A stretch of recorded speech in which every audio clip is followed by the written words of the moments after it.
guys, Tori here from Overlook Horizon. Welcome back. It's been a little while. Last time we were live was over a month ago. Had a little bit of time off, but we're back now for a little suborbital action here for Blue Origin, who is getting ready to launch the billionaire Jeff Bezos, his brother Mark Bezos, a paying customer, Daemen, don't remember his last name, and of course, the legendary Wally Funk, who will be, Daemen and Wally will be the oldest and youngest people to reach space ever after today's flight, so a pretty exciting day. We also had the Virgin Galactic flight just a couple weeks ago. I just missed that. I wanted to cover that flight, but I just missed it. I was on vacation, so I couldn't cover it. We just live tweeted it instead. But we're here now for Blue Origin, and hopefully we can see a nice launch and landing today. We still have a ton of time, an hour and 20 minutes to be exact, but we have had some of these Blue Origin flights in the past, so we kind of know a little bit of what to expect in terms of a timeline here. So I actually have a timeline. And hopefully this should hold up, which actually I just noticed that my timer is about 30 seconds off of their timer. So I'll fix that. But yeah, so that's what's in store here for today. I see everybody in the chat. Let me just fix this timer here real quick before... Oh, that was pretty... It's almost exactly 30 seconds. Let's see. We can fix this just a tiny little bit, just because I can't. If it's off a half a second, it's just not good enough for me. There we go. No. It did not reload for me. There we go. Okay.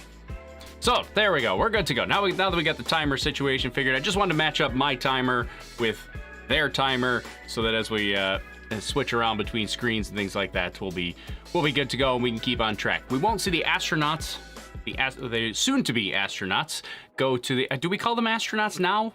Just assuming that they're gonna fly today. I think so. I think we just call them astronauts. We'll talk about what qualifies you as an astronaut and how high the flights are. Big debate recently about Virgin Galactic and Blue Origin. Who's going higher? Who's getting to space, real space? Is one real space and the other one's not real space? We'll get into all that kind of stuff in a minute. Spoiler, they're all space. They're in space. All right, so let's, here's what's gonna happen today, just to give you an idea. We're expecting, I suppose I could go to like this view here so that you can actually see the Blue Origin stuff. I mean, the video stuff is cool. I don't think I can turn up, because I'm pretty sure, yeah, they have music playing. So I can't turn up their broadcast until, we'll as we get closer to launch, we'll turn it up so we can actually listen to the launch. But when they're playing music, I'm not gonna be able to turn it up. We'll kind of just let it play here in the background so you can get an idea of what's happening. Now, there's been a lot of testing on this. This is the 16th flight. So they've had 15 prior flights. They've done escape tests. They've done a ton of testing to get to 15 flights. And now they're ready to fly humans. Again, one thing to keep in mind is that this is not going to be an orbital launch vehicle. This is only suborbital. There are no plans to ever make it an orbital launch vehicle.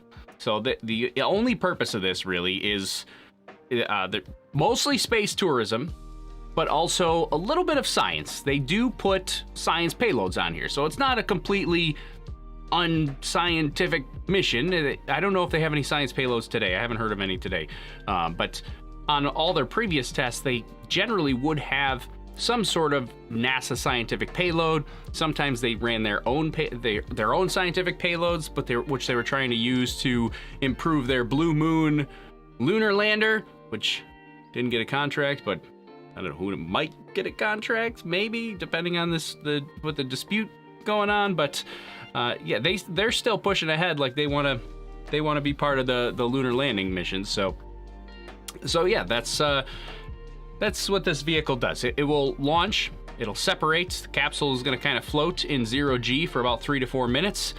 Booster comes back and lands. Capsule comes back, parachutes down, lands. It's about a 10 to 12 minute flight total, launch to landing. So we're only talking 12 minutes. So we're gonna wait for an hour and 16 minutes to get to our 12-minute flight. So that's what we have in store for today, and that's the plan. If you're watching the replay, I probably should have said this at the beginning because by now you probably skipped ahead anyways, but in case you're watching the replay, I'll put timestamps below if you want to jump around and stuff. All right, let's get to the chat. Let's see what's happening with everybody this morning before we kind of jump in a little more in detail. Saw everybody give me the go in chat before we actually went live there. That's awesome. Haven't seen a bunch of these names in like a month. Monkey DKS is going to Kennedy Space Center in January. That's kind of awesome. What are they launching today? Yes, suborbital vehicle. There are humans on board today. 4 humans. Jeff and Mark Bezos. I really should learn Damien's last name. Daemen. What is Daemen? It's Daemen, right? Daemen. What is Damien's last name? We should give him the credit that he deserves. I have it here. Oh no, Oliver Daemen. I keep calling him Daemen. It's Oliver Daemen. It's not Damien. Okay, Oliver Daemen. All right, Jeff and Mark Bezos, Wally Funk, and Oliver Daemen. I was calling him Damien. Why did I have that in my head? Oliver is a paying customer. So we had the Blue Origin had the whole auction for their 4th and final seat for this flight, and there's a little bit of a weird weird development, I guess. The winner of the auction at like $28 million said, you know what, I have a scheduling conflict, I can't really make that day, I'll go on another flight, and kind of just passed, which I don't understand. If you bid $28 million and then you're like, yeah, you know what, I can't make it, just I got a thing. So yeah, $28 million bidder is not on it, but I think they went to the runner-up, which is Oliver Daemen. We don't know I'm not necessarily gonna say exactly where the money came from, but I know Oliver's dad is a CEO of a private equity firm, Somerset Capital Partners. Sounds, Oliver is only, what is he, he's only 18, I think, right? 18 years old. So, super young, which is awesome. Will be the youngest astronaut to fly to space. And then, of course, that is juxtaposed with Wally Funk, who will now be the oldest person to ever get to space at 82 years old, breaking the record set by John Glenn, who was 77 years old on his final space flight. So Wally Funk, and Wally Funk was the one of the they call it the Mercury 13. Was a group of female astronaut candidates that went through a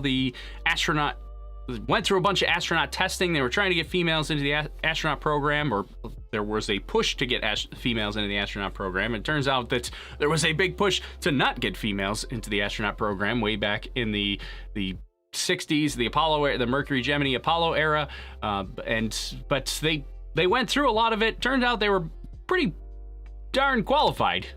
Especially Wally Funk, who is a legend, an amazing aviator, but never got the chance to go to space. She's been trying for years, and finally now at 82, she's gonna get to go to space. Kind of awesome. All right, let me keep going through chat real quick. Why are they launching today when it's the anniversary of Apollo 11? Yeah, I don't know if they specifically picked that date for a reason. There's a good chance that they might have. They are kind of hyping this flight up quite a bit. Let's see. NASA crawler, I don't know what that means. Isn't it? Isn't this the flight with the? Yeah, this is the flight with Wally Funk. She'll be the oldest astronaut ever to go to. Oldest U.S. astronaut ever to go to space. Will she be the oldest astronaut ever? I think she might be.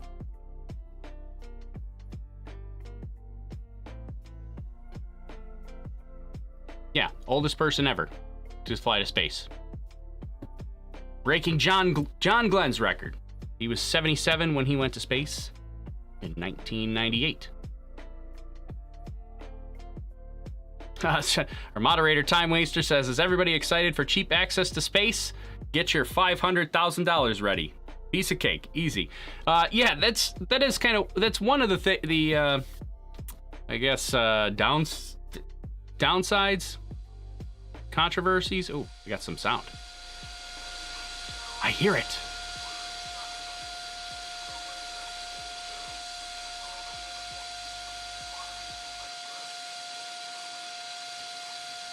Mark wants to know what the maximum altitude will be for this flight. I believe it's going to be somewhere around like 330,000 feet, which is over 100 kilometers. They've been very, very deliberate in saying exactly that is definitely over 100 kilometers. All right, everybody, if you're just joining us, this is Blue Origin's first human flight. We're down here in West Texas, coming to you live. We are T-minus 1 hour. All right, so I'm gonna talk over her because she's got an hour and 10 minutes to talk. So in the meantime, we're gonna chat a little bit.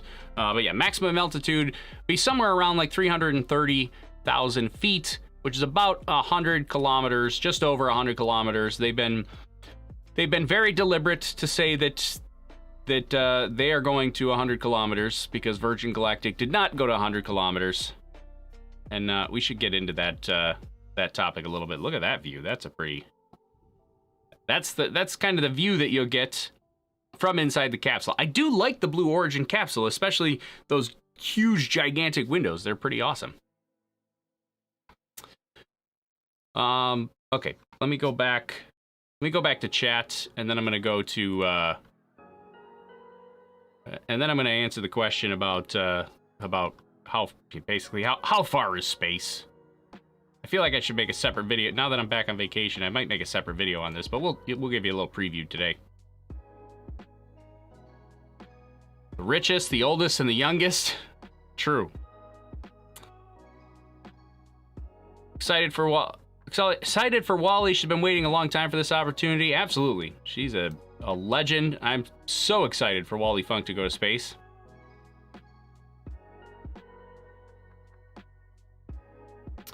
Let's see, going through a couple more chats. In my opinion, it's an offense to real astronauts to call these people astronauts. That goes to Sir Branson as well. Yeah, a lot of controversy about people. A lot of people wanna I don't know. They want to put an asterisk next to all these astronauts because they're not going orbital, which I don't agree with that. I mean, I think like our term astronaut has always been to get to reach a certain altitude. I mean, that's kind of where we had started, and we go way back in history.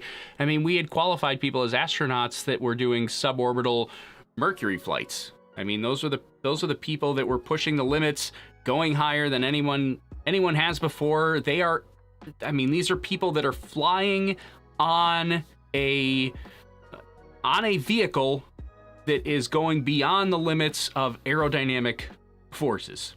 So, I mean, I think it's fair to call them astronauts. I mean, I think we could, maybe if you really want to qualify them and say that some are orbital astronauts and these are suborbital astronauts. I don't know. I don't think that's necessary. I don't think it's a big deal.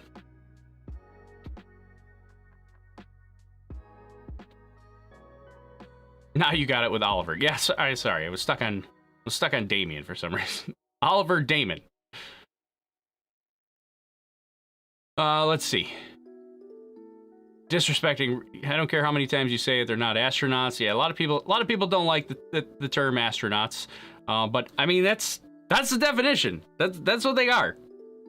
I mean, we do have this idea, this preconceived notion of what an astronaut should be, because the astronaut has always been, in the past, has always been like the fighter jet pilot that was risking their life to go to the edge of space or risking their life to go into orbit, and then you had astronauts that would train to do these super difficult missions and fly on these crazy machines. And now it is a bit of a departure to say now, like, oh, all right, this person's going to go on a quick 10-minute joyride. Is it okay to call them an astronaut? And I mean, they're meeting the definition. I mean, if you think about it, this is a 10 to 12 minute flight. We called Mercury astronauts, like Alan Shepard, astronauts. Alan Shepard's flight, his first flight was suborbital. It's like 15 minutes long. This is a 12-minute flight. They're very similar flights. I know it's like people, there's a lot of people that don't want to do it. They don't want to call them astronauts, but I disagree.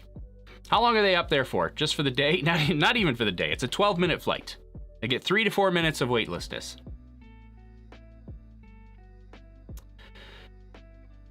Let's see.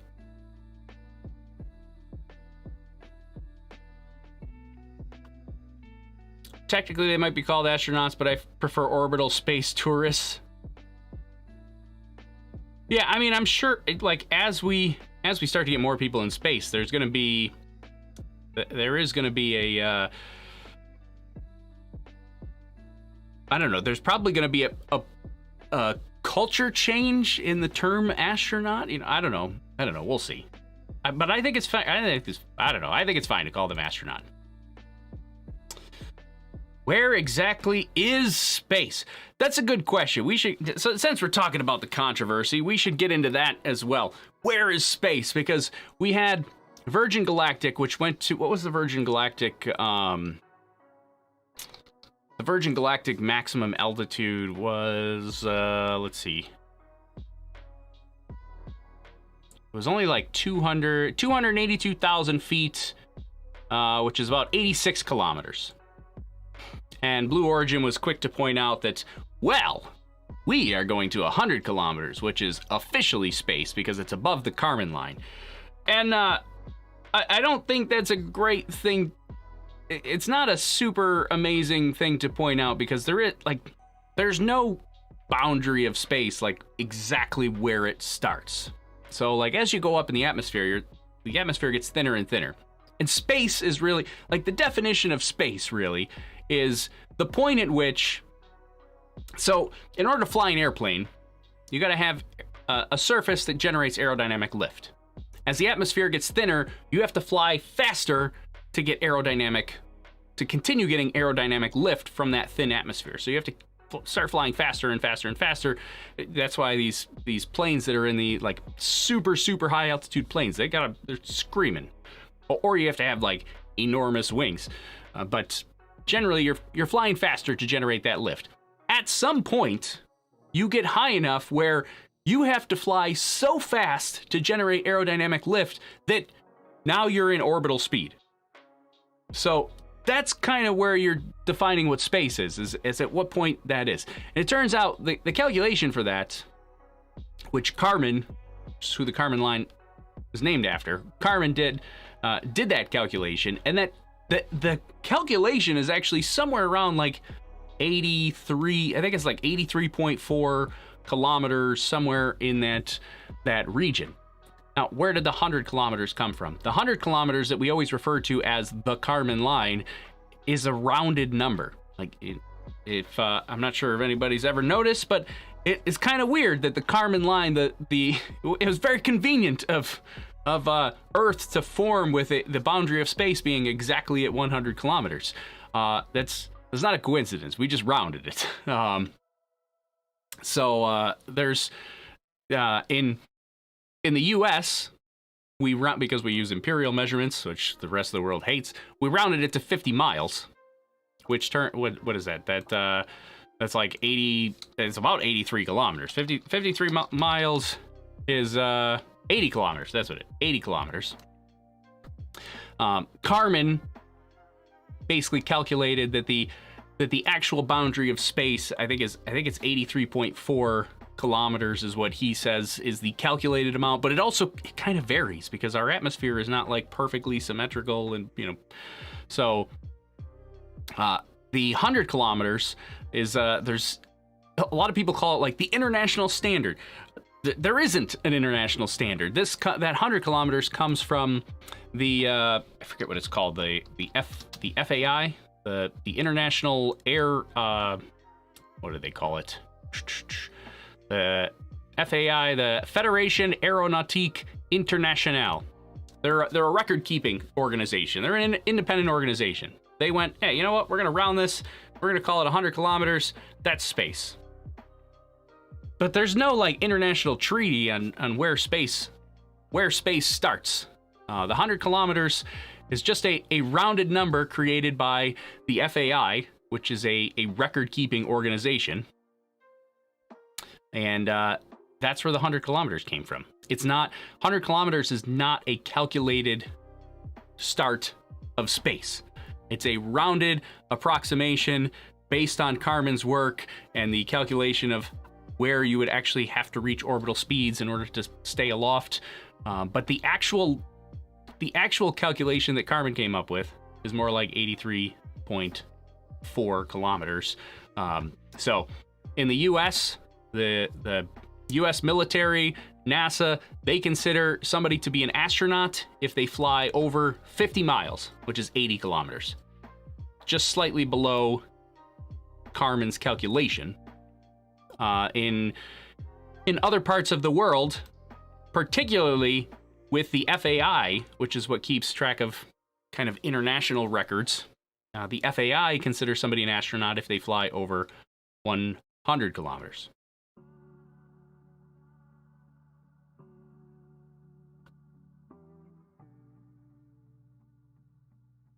So anyways, that's the whole debate between astronauts and flight level. And what did I say? Virgin Galactic was 282,000 feet, which is 85 kilometers. So in my book, they made it to space. 85 kilometers, they made it to space.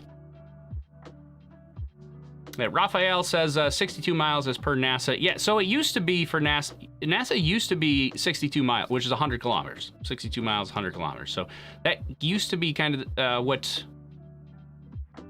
NASA used, but I believe now they're used to align with the U.S. military.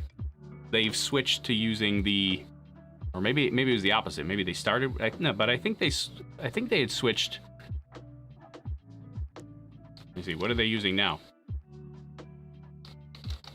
I mean, the 62 miles that's the 100 kilometers.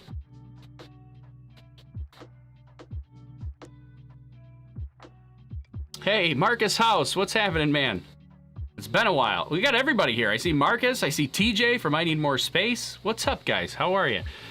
It's been a while since we've chatted. Marcus says, can't wait to see Wally's reaction. I think that's what I'm most excited about, is actually to see Wally Funk go to space. Like, that's probably the most exciting part for me, is that Wally Funk is going to get to go to space today, who is just a legend. And, I mean, how she hasn't gone to space yet is beyond me. It's actually, there's an interesting little bit of a battle there. Wally Funk actually purchased a ticket to fly on Virgin Galactic, but she's gonna fly on Blue Origin first. Can't help but think that maybe there was some that was intentional, but yeah, I mean, she said, like, I don't blame Wally Funk. Like, Wally Funk, she's been trying to get to space she's said for years, I will go to space with whoever will fly me to space. Like, I'm ready. So good for her. Like, I'm excited. I can't wait to see. I hope we get to see live footage from inside. If not, I know they have a ton of cameras inside the capsule. If not, hopefully we'll see the video afterwards. Kind of like we did with Virgin Galactic when Richard Branson went up. We had some spotty video during the flight, but we got to see the clear stuff afterwards. Now, Blue Origin has been doing a lot of these live broadcasts for quite a while now, since this is flight number 16, so I'm hoping we get some pretty decent footage. Can a spacecraft maintain its orbit at 100 kilometers altitude? Yes, actually, and that's part of the, going back to our argument about where the definition of space is. A spacecraft can technically, this is according to Jonathan McDowell, who's if you're not following him on Twitter, amazingly smart dude. The spacecraft can actually maintain its orbit down to about 80 kilometers if its I believe if its apogee is a little bit higher. It'd have to be an elliptical orbit. It wouldn't be able to stay in a circular 80 kilometer orbit because it would decay pretty quickly. But if it's in an elliptical orbit, it can remain in orbit for an extended period of time down to a perigee of about 80 kilometers. Beyond that, then the drag starts to get so much that the orbit would decay very, very rapidly.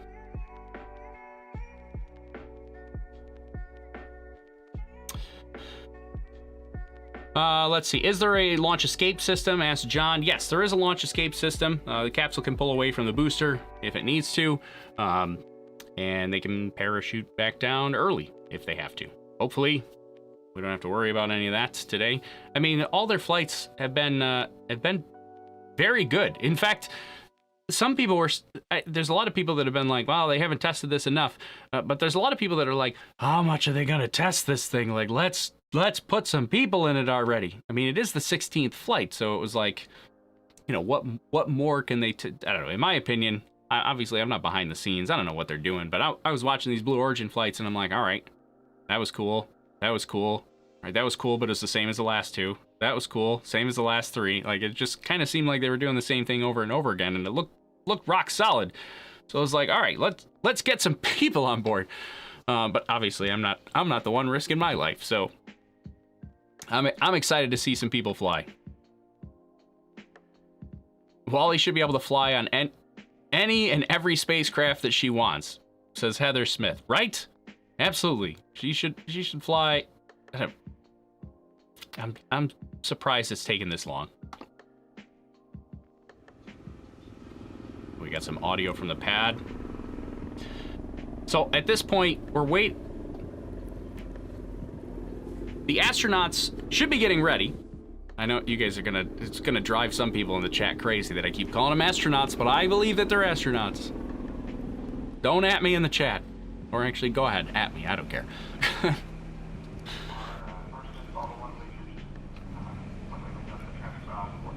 I hear something.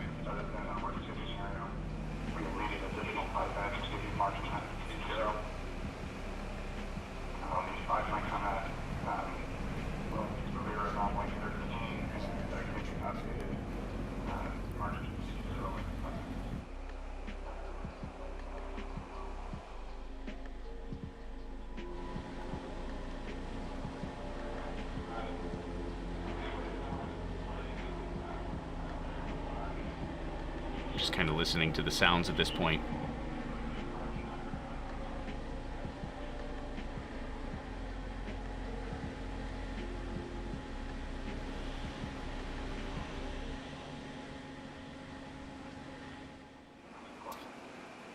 Well, so we should see, trying not to talk too much over this because it is kind of cool, but we should see astronauts. The astronauts will load up and drive out to the pad. I'm expecting it around T-minus 45 minutes. At least that's what they did on the NS-16 test flight. They had kind of tested what the astronaut process would be. So that's what I'm expecting. I'm expecting them to load up at about T-minus 45 minutes. That's what I've got here on the events list. So they're going to drive out there at 45 minutes. They don't actually, by the time they get there, go up the tower, start loading into the vehicle, it's not until about a little over half an hour before launch. Thank you, everybody, again for joining us live from West Texas for Blue Origin's first human flight. We are at T-minus 52 minutes to go until launch. Right now, our 4 astronauts are inside the Astronaut Training Center. We are waiting for them to exit to get in the Rivians, and then we will be waiting for a go for astronaut load-in.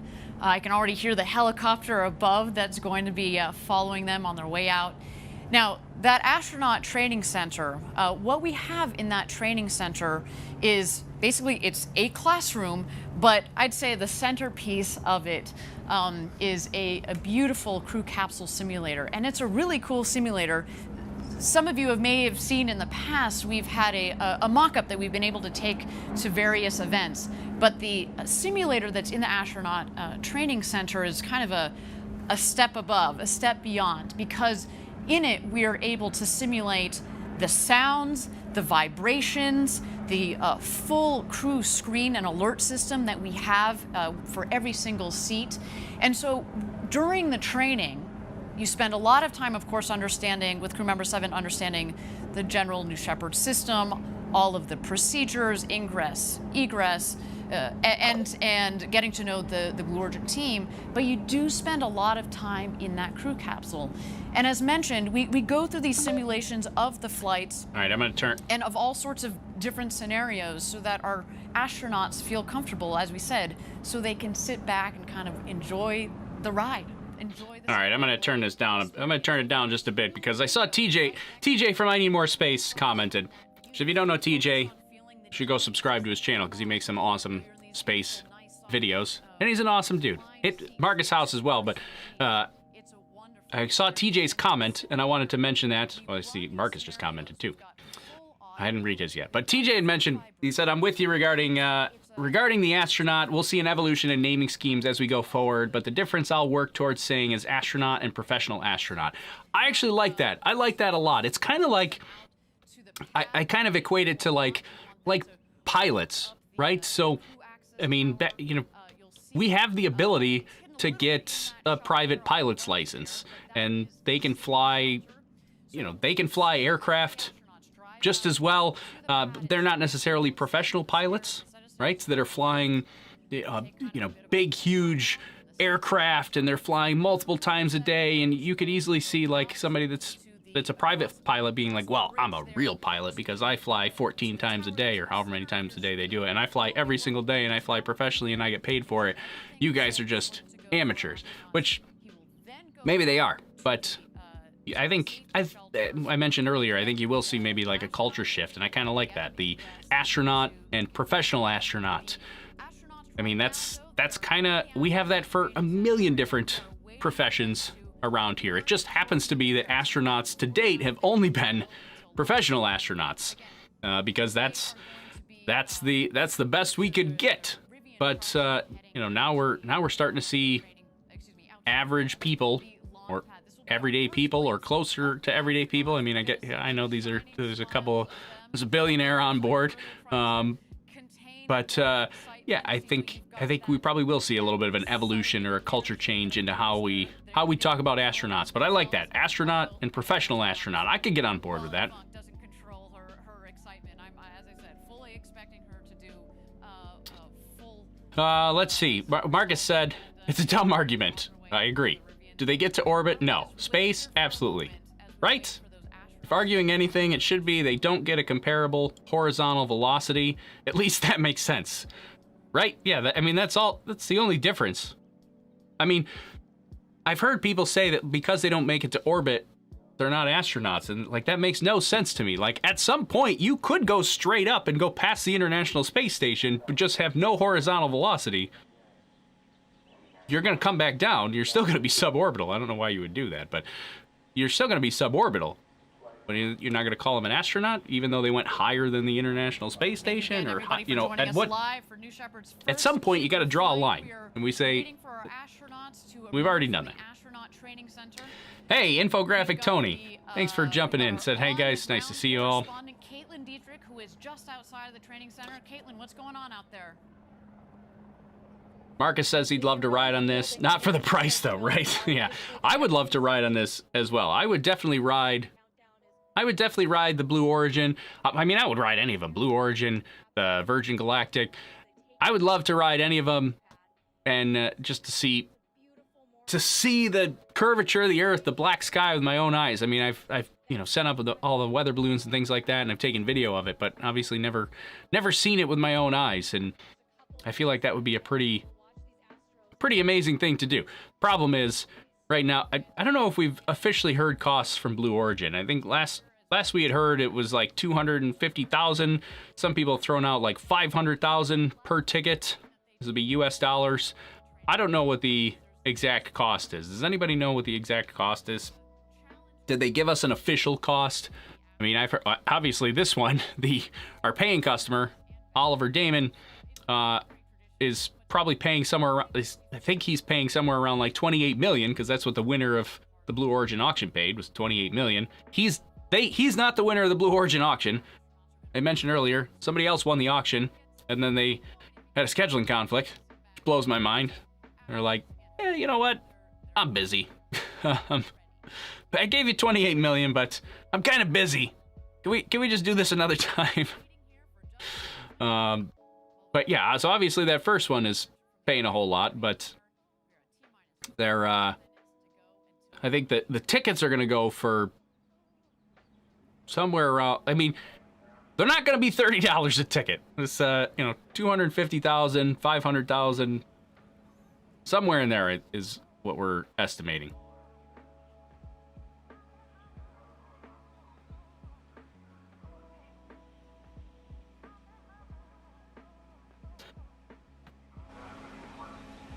I wish we could hear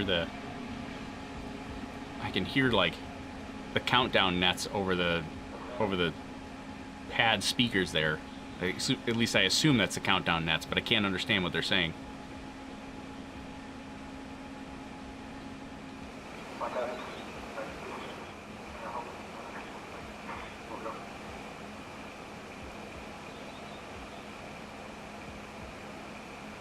What? Now, here's an idea I can get on board with. Monkey DKS says, what if we agree to call them space pirates? I like this. Space pirates. We'll just go with that. We'll call them all part of the Space Lobster family. Space Lobster ate the T-Teb. That's the answer. That's the answer. That's it. It's a definitive answer from Tim Dodd. Did you see the Super Heavy booster static fire? What are your thoughts? I did see the static fire. Kind of awesome. I felt like, I don't know if anybody follows Trevor Mallman. He always seems to post like, he's an amazing photographer. Oh, we got a hold. We've got a hold. Not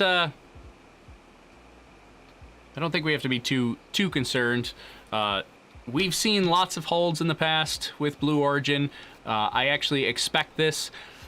I kind of expected a hold at 45 minutes because that's when the astronauts have to leave. And if for some reason they're not ready to leave, they're going to hold the count so they can stay on track. I also expect a hold somewhere around like 10 to 12 minutes. Because that's when they do the final polling, the go-no-go polling from the launch director to get ready for terminal count. They do that right around 10 and a half, 11 minutes, somewhere in there. And I expect another hold right around there. Just because it's the first time, I expect that they may take some extra time to make sure things are in order. So those are two expected holds. The other expected hold might be around 25 to 30 minutes, which is when they load the astronauts in and have to seal the hatch. If things take a little more time during that process, they may hold the count as well. Thank you again, everybody, for joining us live Let's for see if we New can listen. Shepard's first human flight. We are at T-minus 45 minutes, and here There the they are. astronauts come. Hey-o!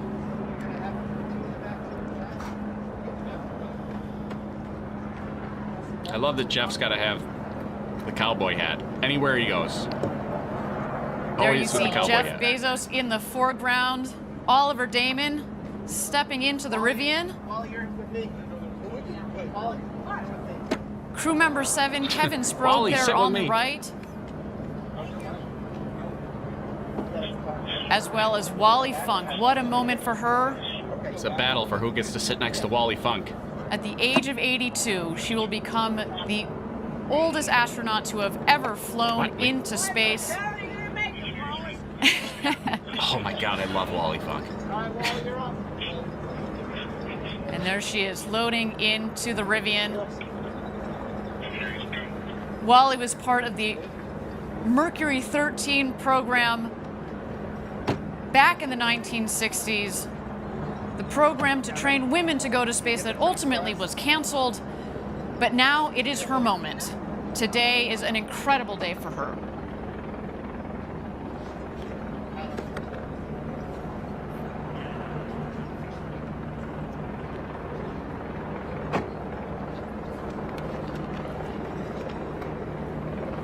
All right, here we go. Let's get these astronauts out there.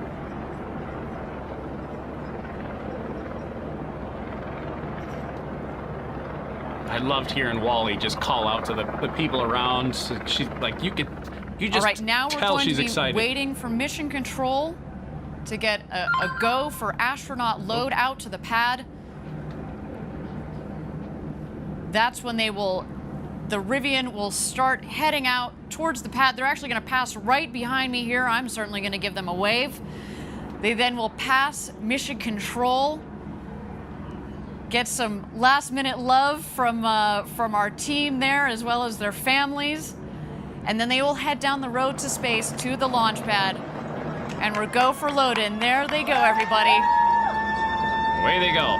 Oh, and the clock has started, so it seems like that's what they held for. What a moment. You can probably hear our team already losing it down here. We are super excited. And there they are. High fives from everybody. What an incredible moment. They're coming over here just behind my right shoulder.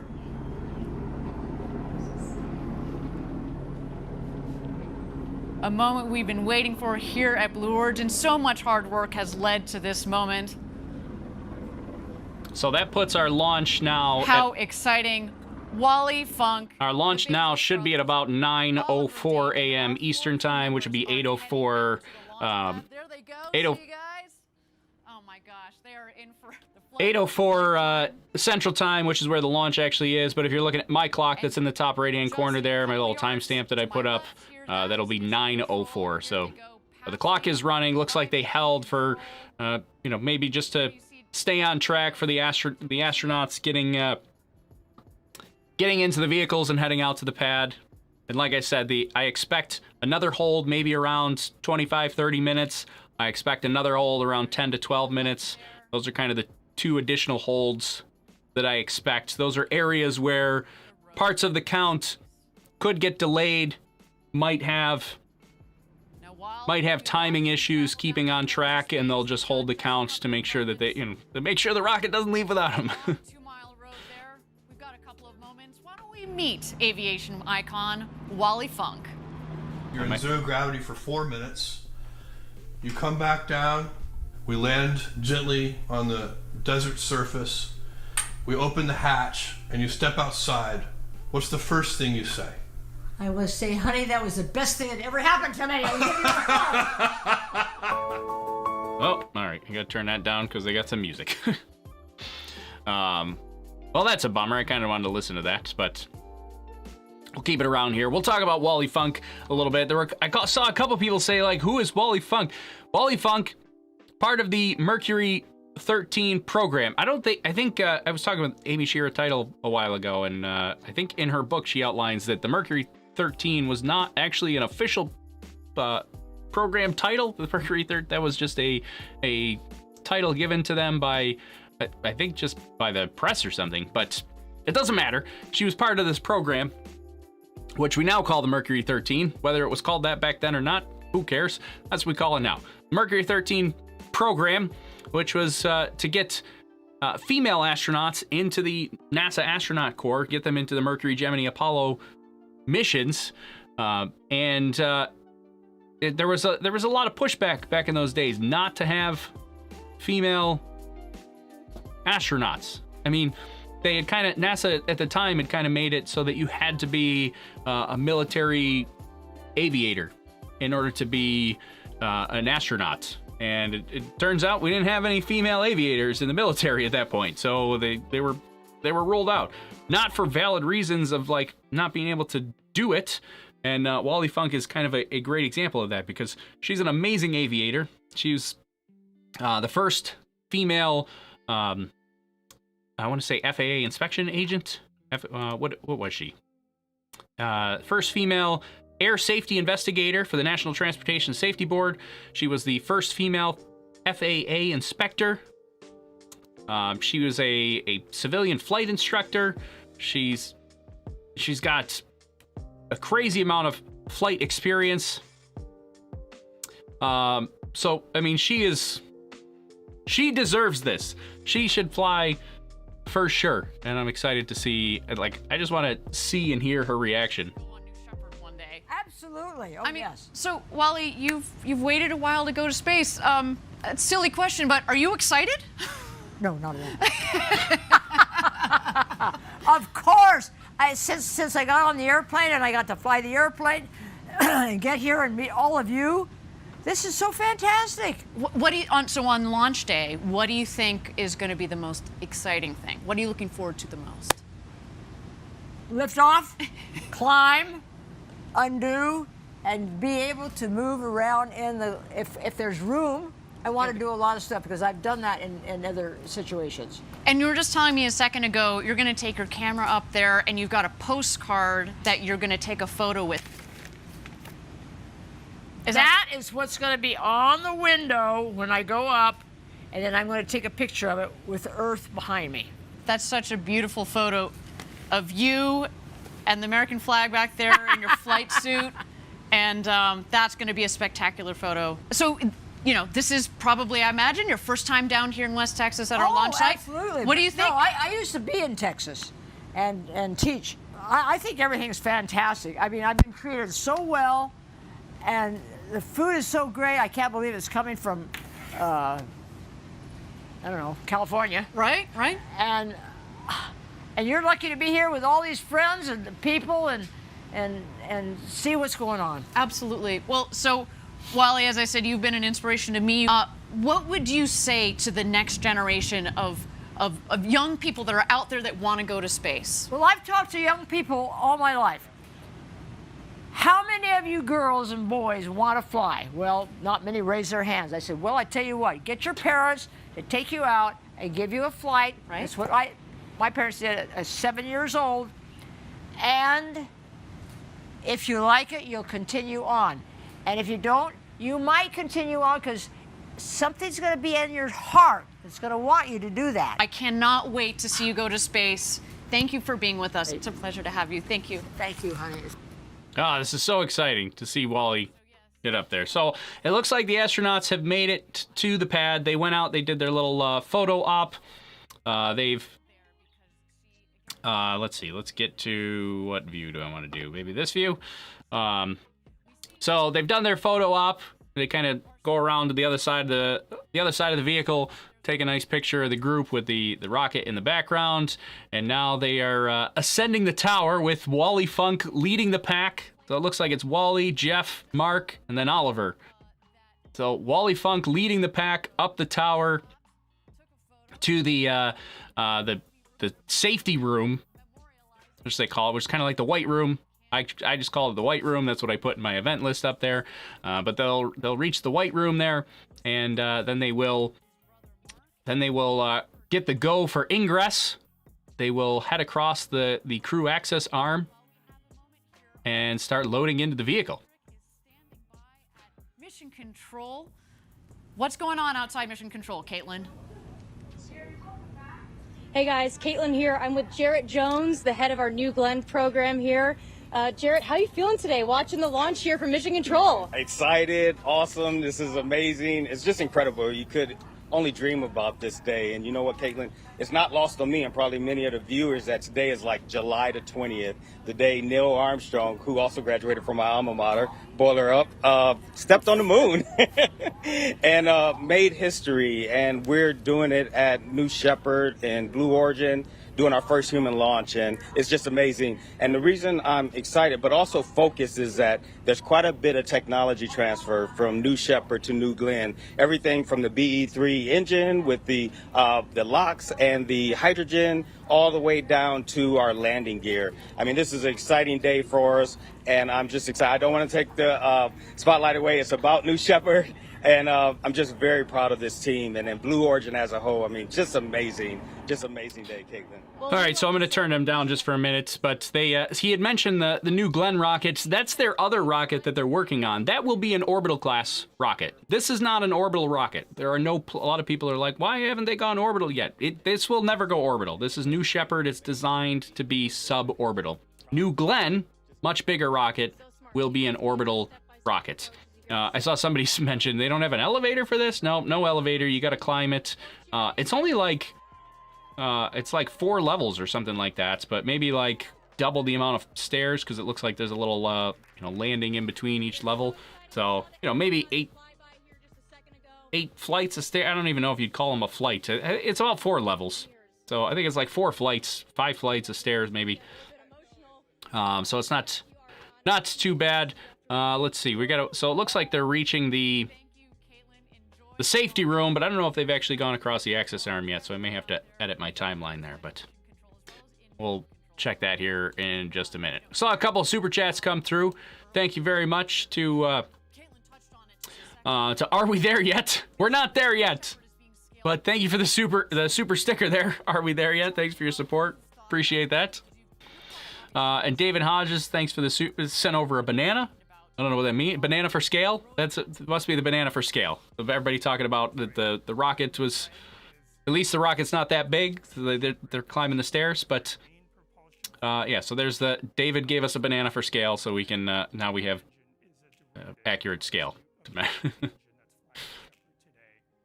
Yeah, Marcus says it's only like 18 meters tall or something like that. Yeah. How? Let's see. The new Shepard rocket is, let's find out the exact height of the new Shepard rocket. Must be, yeah, 18 meters tall. Marcus, should have just listened to you. You didn't sound confident in it. 18 meters tall, which is 59 feet for my U.S. friends.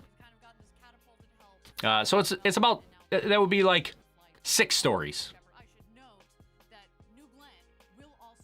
There you go. Fritz46 says it's about 6 stories. Right. This man's a billionaire and still makes people climb stairs. I don't know if would an elevator really be worth it? And don't forget, like, you have to pass, like, a, when you hit launch, like, your heart rate's probably going to be up there a little bit. So, like, you probably should be in decent shape. I mean, I don't know what kind of medical qualifications you're gonna need, but I feel like climbing a couple of stairs probably shouldn't be that big of a deal. All right, let's see. So we haven't done our ingress yet, so I'm gonna update our timeline here. Or haven't done the crew access arm yet, so let's update that. Because there they are in the, what I call the white room. They call it something. They call it like the safety shelter. Assuming that's some sort of hardened room in case they have to get out. Because there's no real escape system, like pad escape system, like they have at 39A, for example. A little like basket system that'll take you away. A little zipline system or... They don't have anything like that, so I believe that their safety for protecting themselves for the rocket is to retreat to this room here, to what they call the safety shelter, which is at the top of the tower there. 59 feet for the metrically challenged. Yeah, you could put me in that group. Wally Funk seated on the left, soon to become the oldest person to have ever flown in space. Then I did want to mention, I had this up a little bit earlier here while we got just a brief lull. A lot of people wonder where we're launching from, right? So we're launching from West Texas, right? Here's our Texas. Yeehaw! Van Horn is over here in West Texas. Let's see. Oh, over here. Here's Van Horn, right? There's the small town of Van Horn, West Texas. Blue Origin's facilities are just north of Van Horn. Way up here in the desert area where nobody, let's see, there it is. I mean, it's kind of hard to find because there's nothing out here. You got to look for a couple of dirt roads, basically. I mean, they do have paved roads out here, but they look like dirt roads from up here. But here you go. Here's the Blue Origin visitor facility right here. And then the pad. So I don't know. I'm pretty sure the astronauts are getting ready in this building right here. And then they make the drive, which is pretty much just a straight line out. It only takes 5 minutes to get out to the launch pad, which is out here. So here's the launch pad. They come out. They actually drive around to the back side of the launch pad here. They got out. They took a picture right up here at the north side, and they got back in. Came around and actually ascended the tower right there. So that's where we are, just to give you an idea of where we're launching from. West Texas, Van Horn, right down in this area of Texas. And it doesn't really matter that it's in the middle of the country and not on the coast like you would see somewhere else for an orbital vehicle, because they're not going orbital. They just go straight up and straight back down. So it looks like, all right, so it looks like we've done the crew access arm at this point. We're still waiting on crew ingress. So that should happen here momentarily.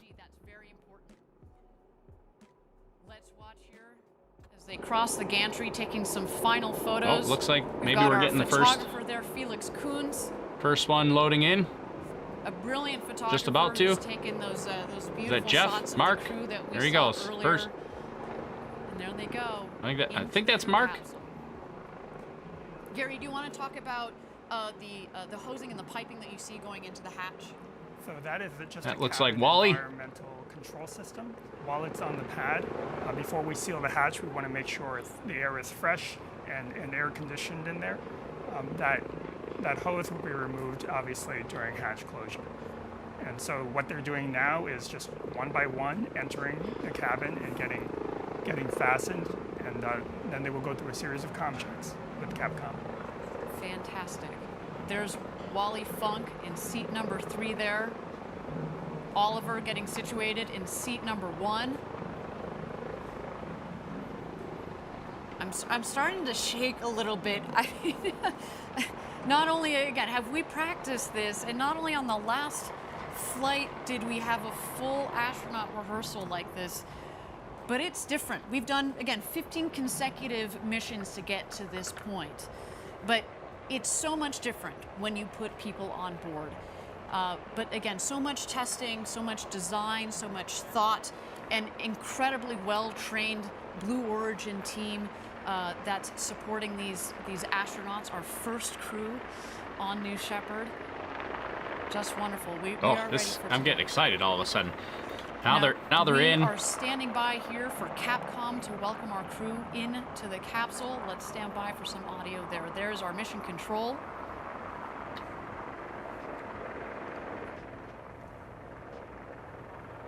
Mission control. Is that Capcom? Why does the door look so loose? So you're probably seeing the door, the little around the door there is a little again, safety piece there, so nobody has this incredible. I have you loud and clear, 7. How me? Oh, here we go.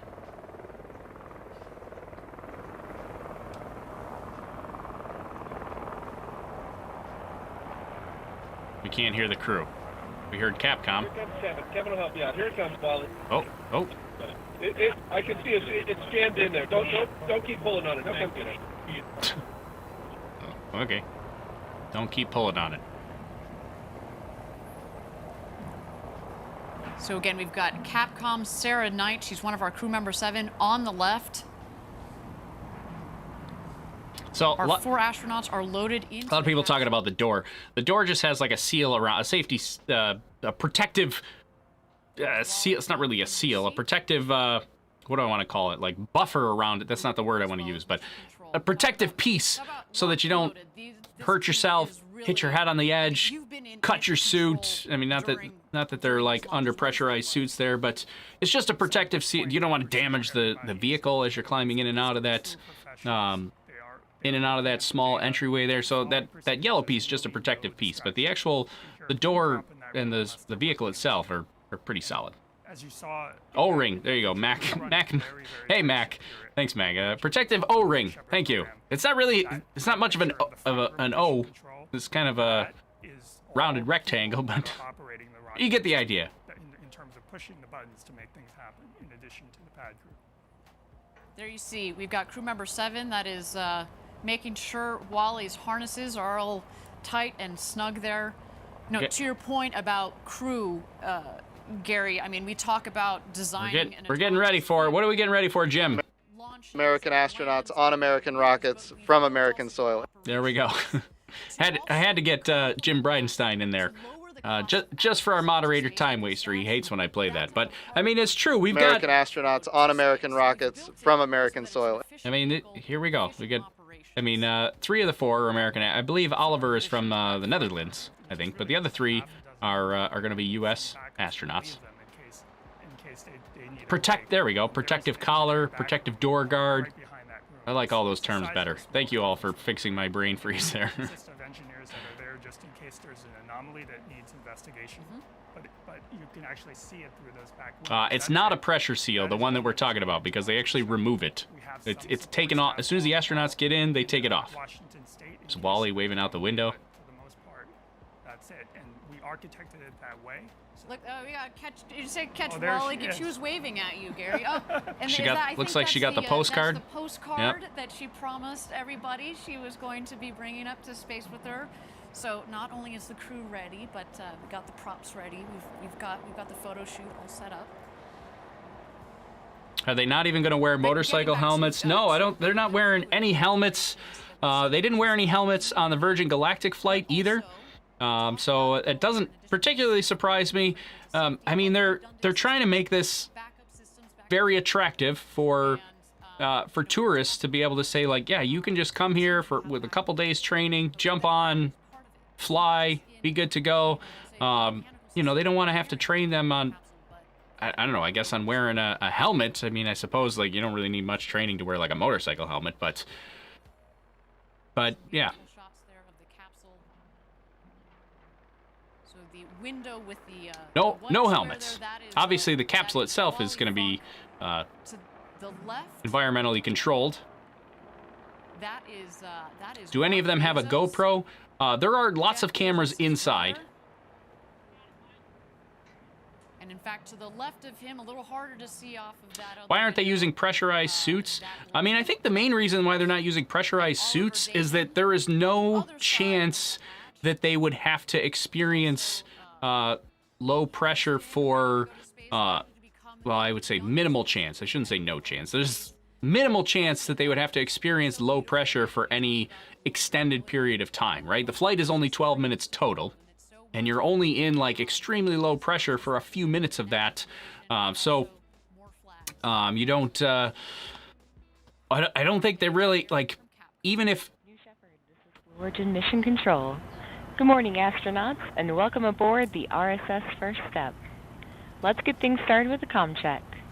Astronaut Oliver, how do you read? Crew control, astronaut Oliver, loud and clear.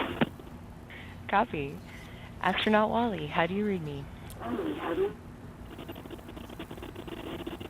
Wally, push the button and answer. Push the button, Wally. Push the button until you can hear you're good. Wally, loud and clear. Push Copy, the button, Astronaut Wally.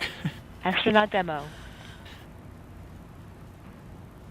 Blue control, this is astronaut Demo. I have you loud and clear. Copy. Astronaut Bezos. Blue control, Bezos. I read you loud and clear. Thanks for everything, Sarah. We appreciate it.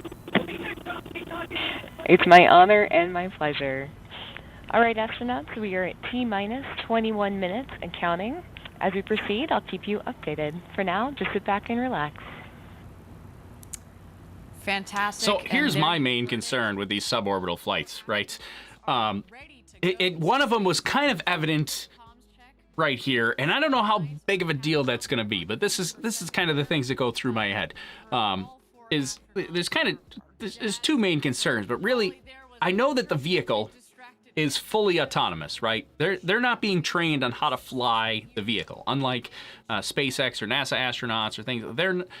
They have to know how to actually operate the vehicle controls and fly. This is a fully autonomous vehicle. These astronauts have no control really over the vehicle. But one of my concerns, though, is like during the flights. I mean, one, you need to be able to communicate, and we already saw like Wally Funk. You know, you have Jeff Bezos in the background going, "Wally, push the button!" Like, I mean, that's like seems minor, but like how much she probably hasn't had a ton of training on it, and she's an amazing aviator.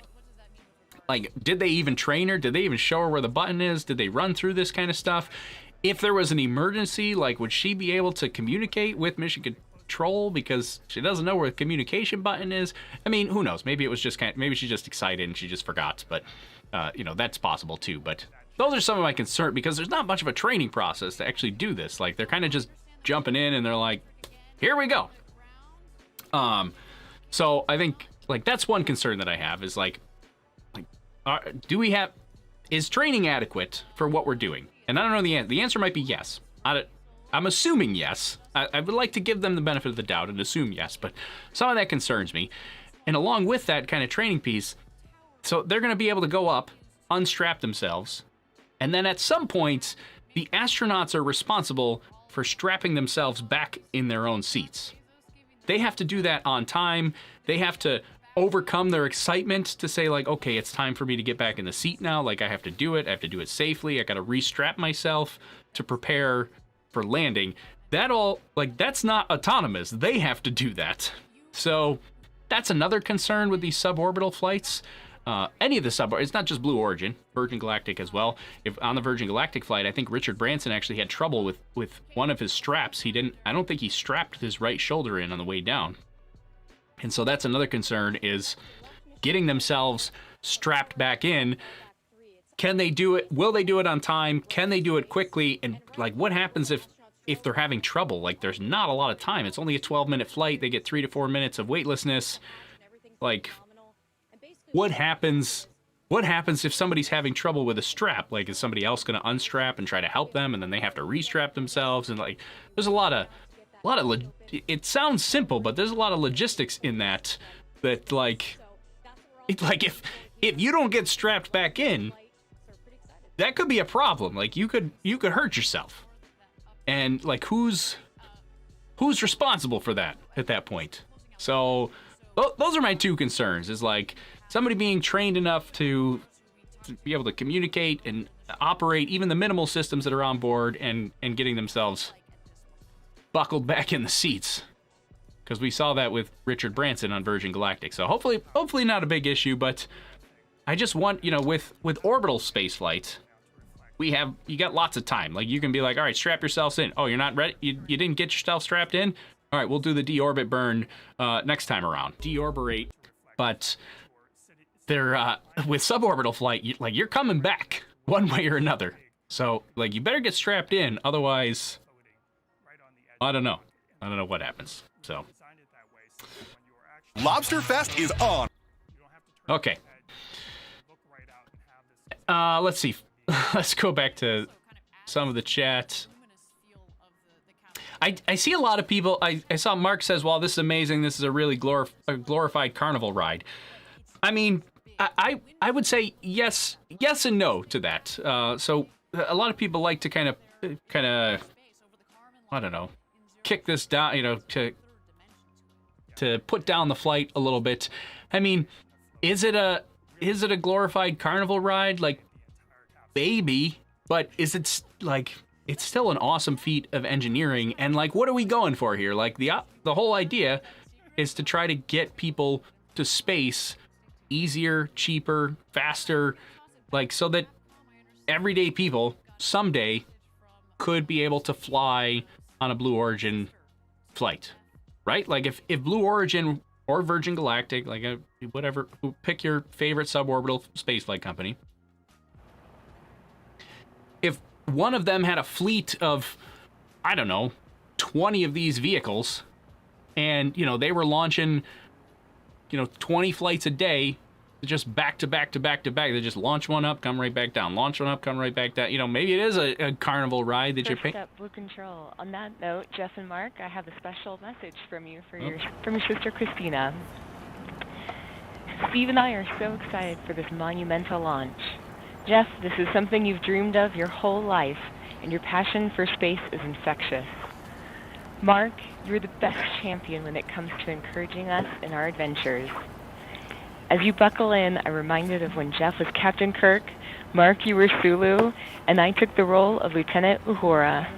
We would battle Klingons while firing torpedoes, all the while dodging in and out of traffic and praying that we make it to our destination safely. Mark, be prepared to fire those torpedoes if ordered to do so. Now hurry up and get your asses back down here so I can give you a huge hug. We love you, and Godspeed, New Shepard.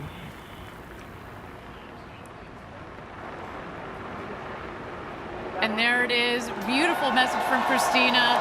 There is our Kent headquarters going nuts as they should. A big day for our whole Blue Origin team.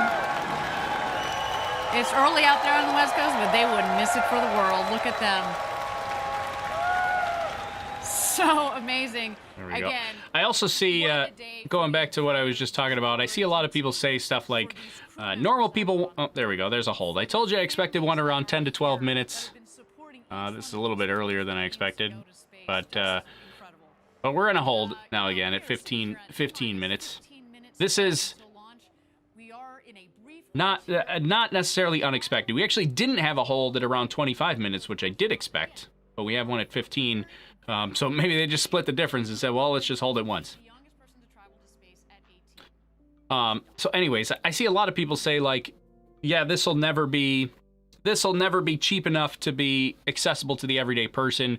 While that is probably true for this type of vehicle, like I can't afford to go on this vehicle. This is way too expensive for me. Like I'm not flying on it anytime soon. But you got to start somewhere, right? If you go back like, I don't know, years and years and years ago, televisions were too expensive for the everyday person. They were expensive where you could only get one television, and if you had two television, you think back to like the Back to the Future where he's like, nobody has you have two TVs. That they start somewhere, and then the technology progresses. Like this is step one here. Like, are we able to just pay $30 and jump on this? No, it's not gonna happen. But is this moving the path forward a little bit, one step forward? Yes, it may be more than one step forward, but that's the idea. Monkey DKS says planes were too expensive for anybody but businessmen. That's the whole idea. Like it's got to start somewhere. Like is it too expensive for me right now? Yes. Will it ever be cheap enough for me to fly in my lifetime? I don't know. Will it be cheap enough for the average everyday person to fly someday? I believe so. And like you just this is the first step, just like the name of the ship, the RSS First Step. This is the first step. You gotta start somewhere. So yeah, that's where we are. I mean, in comparison, like it's whatever it is, $250,000, $500,000 per ticket. Like, yeah, that's super expensive. I don't have that kind of cash lying around that I can just be like, yeah, I'm gonna fly in this. So, yeah, that's a problem. But compare that to like flying on a Soyuz, which is $90 million per ticket. Like this is, relatively speaking, this is pretty inexpensive. So that's what we have to compare it to. We have to see the progress. Not necessarily that, like, yeah, it hasn't made it down to affordable price for the everyday person, but this is a step towards that. Anyways. As Legacy Tracy says, who cares about that? It's very exciting. So I agree, Tracy. Who cares anyways? It's exciting to watch.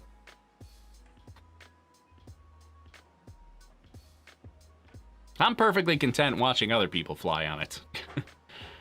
I just like the idea. I like the idea that we're having more, like, somebody like Wally Funk, who's been trying to go to space forever, couldn't get accepted as a professional astronaut for reasons that were stupid and no fault of her own. And now she's going to get to fly to space. She's wanted to go to space her entire life. It took her 82 years, and now she's going to get to go to space. And juxtapose that with Oliver, who's 18 years old, going to space. That's never happened before.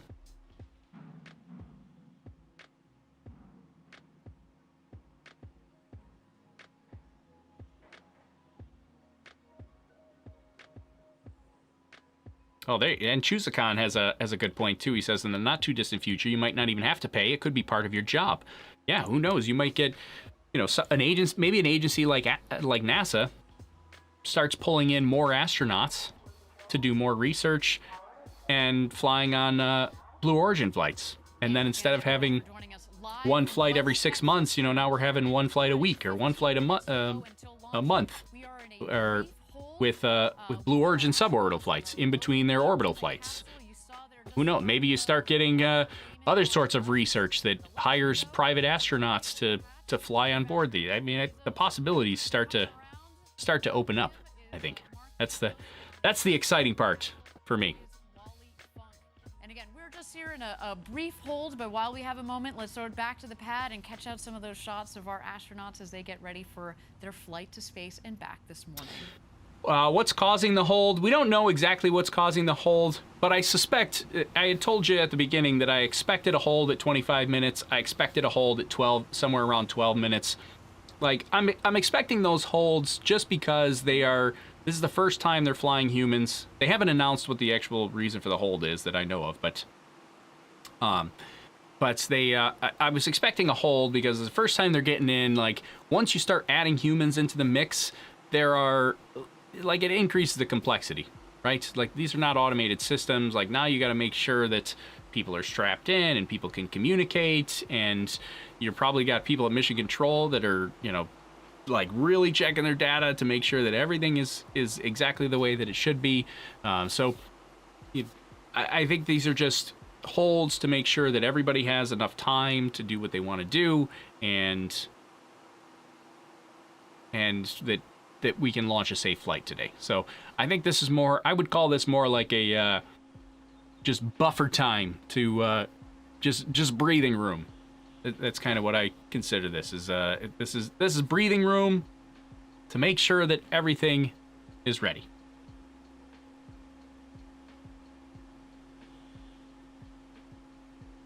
Can you share who all is on the flight? Yeah, so there's 4 astronauts on this particular flight. It's Jeff Bezos, his brother Jeff Bezos, the former CEO of Amazon. Thank you again, everybody, for joining us live from West Texas. Mark Bezos, his brother. You've got Wally Funk, the legendary Wally Funk, Mercury 13 astronaut candidate. And then you've got Oliver Daemen, who is a paying customer to fly on board. Their first paying customer to fly on board here. David Hodges, thanks for the super chat, says thank you for the feed. Well, thank you, David. Thanks for the support there.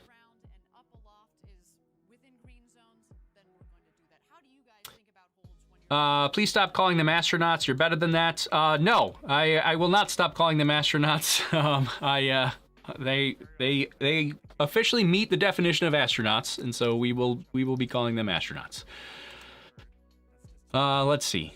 Is that jitter on the hold count triggering anyone else? Or is that just me? I did notice that. I don't know if you noticed, like, while I was speaking a second ago, I kind of paused in my speaking because I was looking at the jitter in the hold count, and I thought it was like stopping.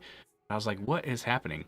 I think like the first digit is like glitching out for some reason. I don't know what's going on there, but it was freaking me out for a minute.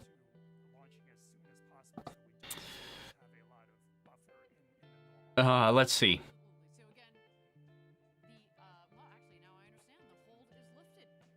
Oh, there we go.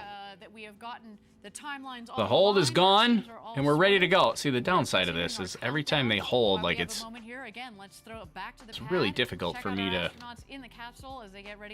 update my timer. Not that it really matters, but now we're looking at maybe like 9:12-ish.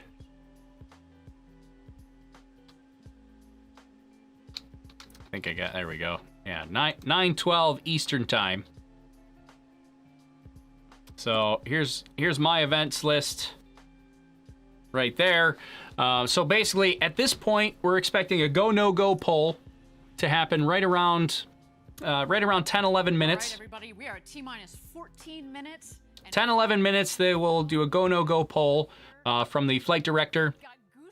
Then it's pretty smooth sailing right up until about 2 minutes when the arm will retract. They'll do some gimbal tests on the engine. You'll see the aft fins do some wiggle tests. The engines will do some wiggle tests.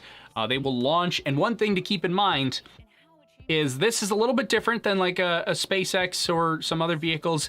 At T0, the engines ignite. So a lot of companies ignite the engines before T0 and then lift off at T0. This is different. Blue Origin ignites the engines at 0, and liftoff is actually T plus 7 seconds. So don't be surprised that when the clock hits 0, the vehicle will still be on the pad for another 7 seconds. So that's just something to keep in mind. But the next thing we're expecting is the go no go poll, and then we'll get then there's really not much else until the arm retract at 2 minutes.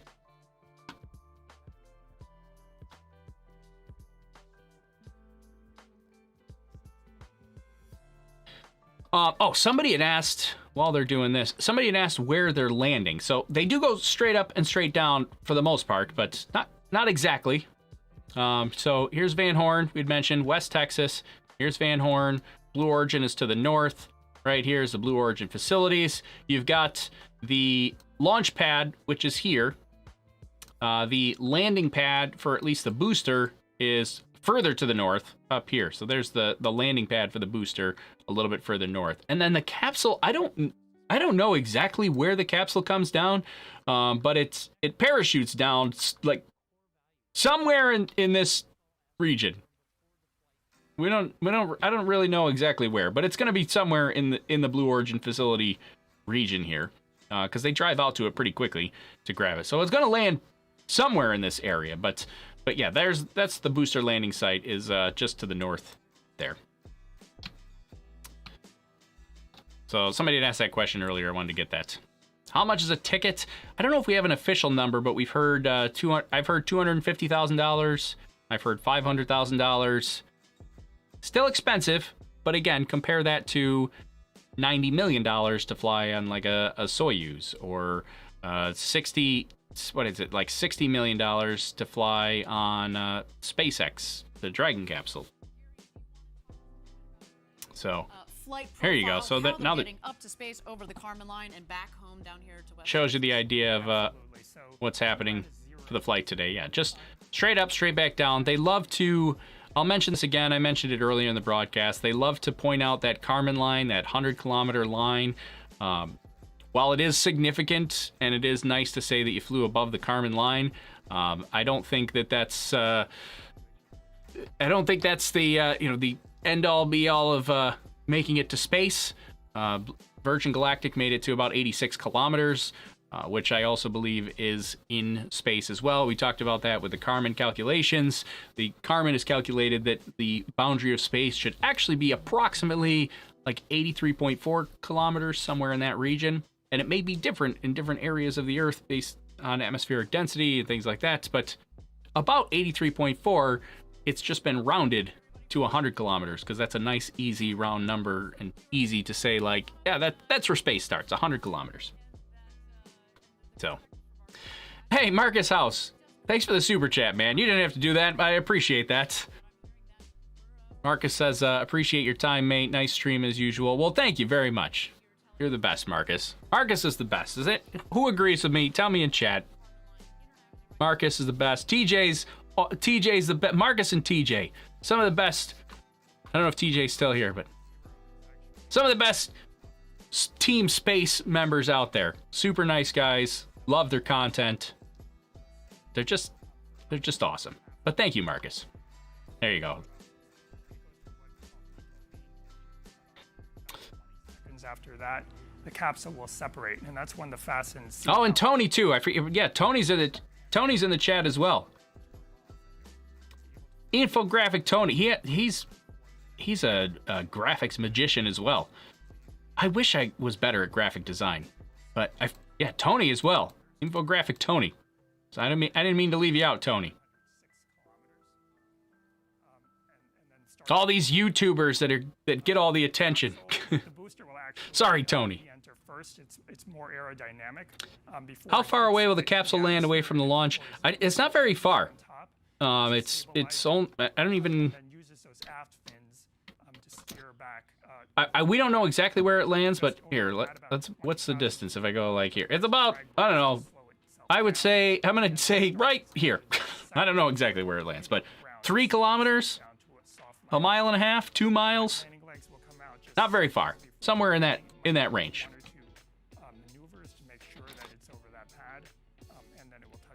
Let's see, Paul, hey, thanks for the super chat, says Godspeed Wally. Who's excited to see Wally's reaction? I want to see Wally after the flight as well. I don't know what they're doing after the flight, if they're going to do, like, I know they're going to do some sort of press conference, but I don't know if they're going to make the astronauts available. I hope they do. It's going to be kind of, it's going to be pretty awesome to see. Which will fire just about 6 feet off the ground. Yeah, I see there's still a lot of people that hate on, over on Facebook. Jeff says, I don't consider the joyride of millionaire astronauts to be real astronauts. The real astronauts are on the space station. Yeah, well, we had talked earlier. I mean, I like TJ's definition of having astronauts and professional astronauts. I mean, these are still astronauts by definition. They are flying in a vehicle that is going beyond aerodynamic lift control. So that's pretty much the definition of being an astronaut and flying in space is you have to fly beyond the limitations of where an airplane could fly. No airplane could fly where these people are going. So that's why they're astronauts. They're maybe not professional astronauts, but they are astronauts. Let's see. I'd call myself an astronaut if I got to do this. Yeah, why not? I'd call myself an astronaut if I got just the same if I got a private pilot's license that I would call myself a pilot. Maybe I don't fly professionally or commercially, but if I got a pilot's license and I did the thing, I'd call myself a pilot. If I ride on a vehicle that goes beyond aerodynamic lift abilities, I'd call myself an astronaut. I'd call them space cowboys. I could get on board with that. Space cowboys as well. That works too. American astronauts on American rockets from American soil. Any special training that they had to do, says Paul over on Facebook. I think they only do like just a couple of days worth of training. It's pretty minimal because the vehicle is fully autonomous. There's not much that they can do. I mean, I think the basics of their training is like, here's what to do in an emergency. Here's how to get in. Here's how to talk. Here's how to strap yourself back in when you're coming back down. Here's how to brace for impact. This is what it looks and feels and sounds like. And giddy up. Have fun.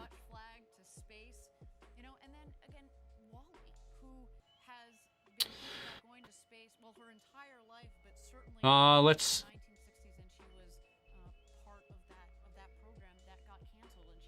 Why don't they get consistent with their graphic measurements 3,700 feet above MSL and 100 kilometers to the Kármán line? Pick one. I can't really disagree with that. I think they should get consistent with their graphics. I mean, they're imperial, they're metric. They can't decide which one they are.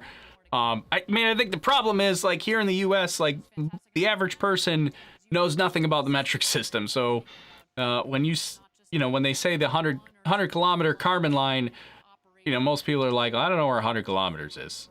You'd have to tell people that it's 62 miles, and then be like, oh, got it. That's far. You tell somebody in the U.S. that it's 100 kilometers, they're gonna be like, how far is that? Is that like, it's like down the street? Like, how far is that? I mean, that's the problem. I don't agree with it, but yeah, you're probably right. I mean, here in the U.S., we should do a better job of learning the metric system, considering the whole rest of the world uses the metric system. An Amazon truck should pull up and make a delivery to the rocket. All right, sure. They had cowboy hats. Jeff Bezos, he wears a cowboy hat everywhere he goes. Let's see. Oh man, we're down. Did we not get a go no go poll? I guess we didn't, but that should be done because we're at 4 minutes. Wow! All of a sudden I looked up and I'm like, 4 minutes to go. I guess I didn't realize that we were. Didn't realize we were that close to launching American astronauts on American rockets from American soil. You know, last-minute checks that the vehicle is going through, and that we're going to see especially on our screen. Right, so as you mentioned, the last 2 minutes are auto sequence, and that is executed entirely by the vehicle itself through an automated checklist. You'll see a couple of things. There will be things that you don't see, such as sensor checks, pressure checks on the tanks, radio checks, all hundreds and hundreds of different checks will be stepped through in this checklist. But what you will see is the hydraulic system spooling up, which will wiggle the engine gimbal as well as the aft fins. They're not only wiggling those surfaces, but they're making sure that there's no stiction and they travel smoothly. Fantastic, and again, we are waiting to see that. You'll be able to see, as Gary said, you don't get to see all of those last-minute checks, but we certainly get to see the aft fins. As Gary mentioned, those are the fins at the base of the vehicle. There are 4 of those. Obviously, they help direct the rocket. We're coming up on the crew arm retract. The engine will gimbal. Less than a minute. BE3 engine, the Blue Engine 3, 110,000 pounds This guy's. of thrust. Liquid Marcus says this guy sounds like Fozzie Bear. Are the propellants in the engine. It's not only a powerful and also throttleable engine. The throttle. I'll talk about the throttleability just here for a second. We throttle the engine. Here's our Blue Origin drone pilot. If anybody needs to be paid more, it's the Blue Origin drone pilot because he is pretty solid. Hopefully we get those drone shots on launch. The Blue Origin drone pilot needs a raise. That's for sure. Yeah, so we should have crew arm retract here is in 10 seconds. 10 seconds. We're getting ready. All of a sudden, like we are very close. Oh, there it goes. There we go. The bridge is retracting. There's Oliver on the left, Jeff Bezos on the right. Ooh. We are about to go to space, everybody. Yes. Look at that. The sunshade goes up. We're in auto sequence. They put the sunshade up. The sunshade just protects the vehicle from getting too hot with those giant windows there. Arms retracted. Oh, they're going to space. Minute and a half.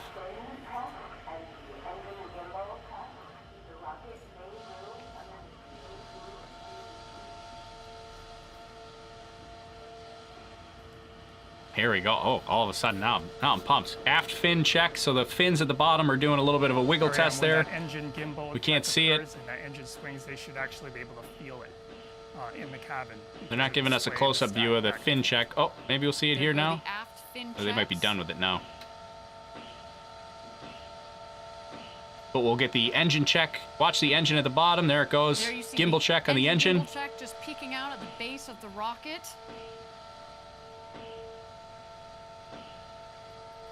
Here we go. Then we're going to get the flight. It's going to be flight tanks are going to be fully pressurized at T-minus 40.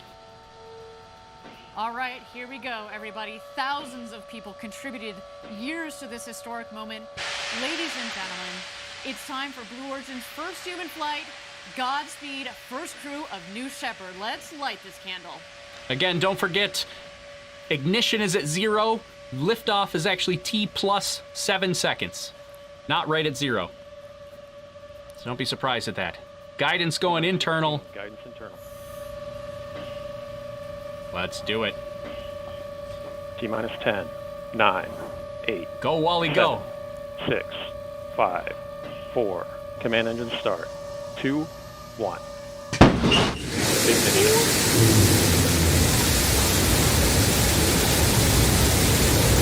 We have liftoff. Shepard cleared the tower. And New Shepard has cleared the tower on our way to space with our first human crew. Go, Jeff. Go, Mark. Go, Wally. Go, Oliver. You are going to space. Oh, baby. 5,000 feet.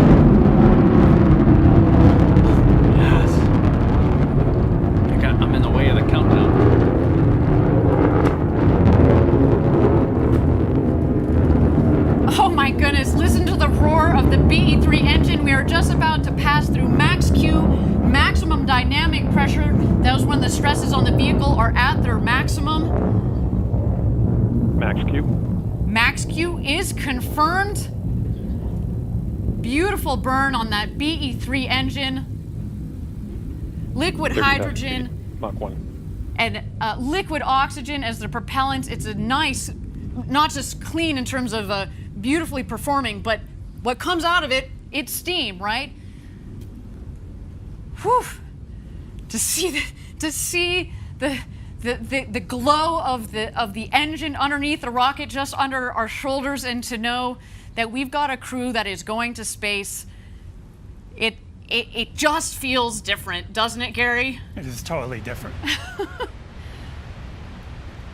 I don't know. A lot of people looking for inside All right, cams. you can follow along, of course, the speedometer in the bottom left, the altimeter. I don't know if we're gonna see a camera inside. Maybe once the engine cuts off.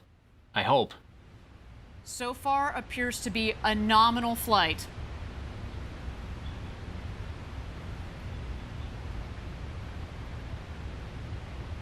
I would love to see an inside All right, camera. coming up here on MECO, main engine cutoff. That will be followed shortly by separation. And at that point, after separation, we're gonna let the astronauts unbuckle and take in the freedoms of zero G. There is MECO, main engine cutoff. A beautiful shot down the New Shepard rocket. Look at that view. Show us the inside. Unreal. Is that MECO? It says zero G. Awaiting separation here.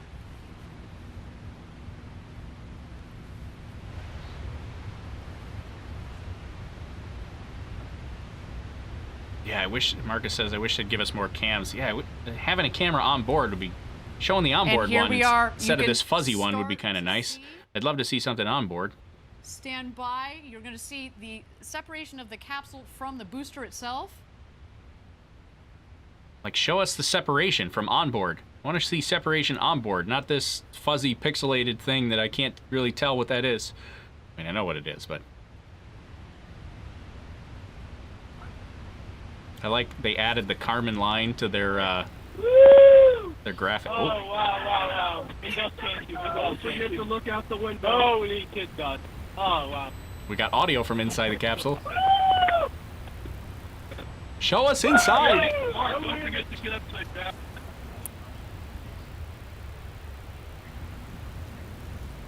And there we go. Our should be coming astronauts up on have apogee. passed the Kármán line at about 328,000 feet, continuing their ascent. You see the two vehicles there. When the speed hits zero, you know that they've hit apogee, their maximum altitude, and you hear they're having quite an experience.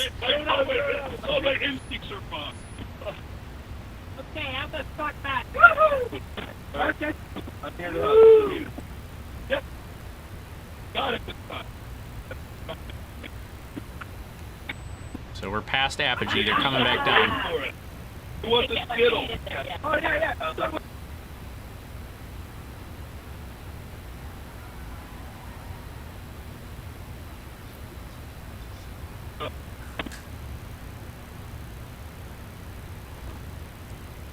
Yeah! Well done! Here, 1 minute warning. 1 minute warning. Go! Oh, sorry. It's right again. Scared me. Awesome. Oh, so good. Yep. Get that one? Got it. Let's see if I can see the boost. Yeah. Little bit. And I would really love to see inside. Oh, wow. You got to take a moment to do that. Okay, get in. We got to get in.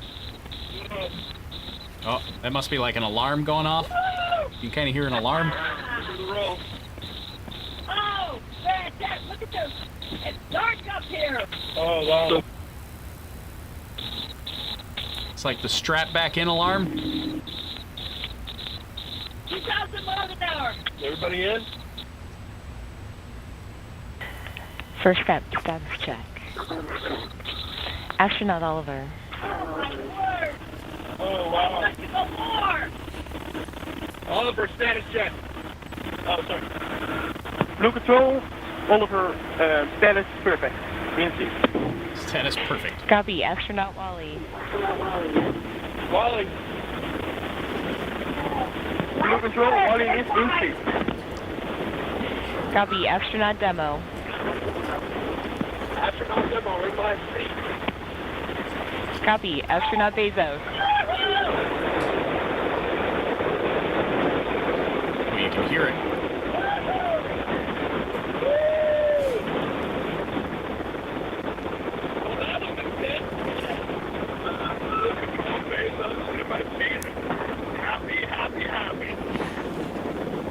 And now, Copy.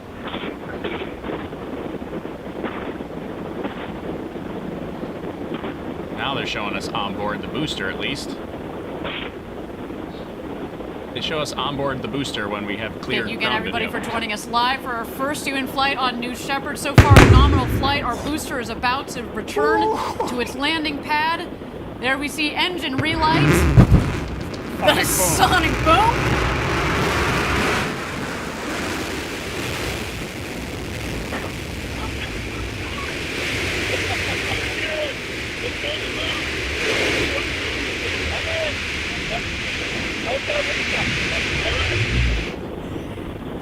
And booster touchdown, welcome back, New Shepard.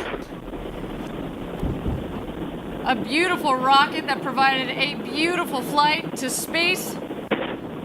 Okay, that's just the booster. First up, your booster has landed. Booster landed. Okay, now these guys are going to land That's great to hear about the booster. at about 10 minutes. And there it is, our crew capsule with our 4 crew members on board.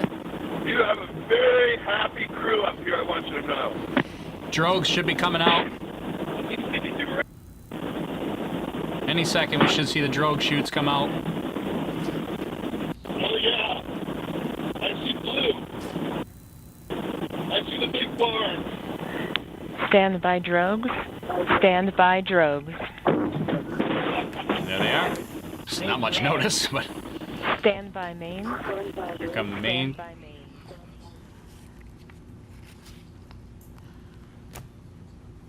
Oh, so far, a nominal flight. Here comes Boom, the crew parachutes capsule out. back from space.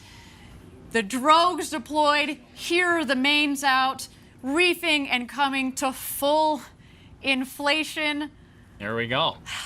Our rocket went over Mach 3, and now they're coming floating back down at just about 15 or 16 miles an hour, about to join us home.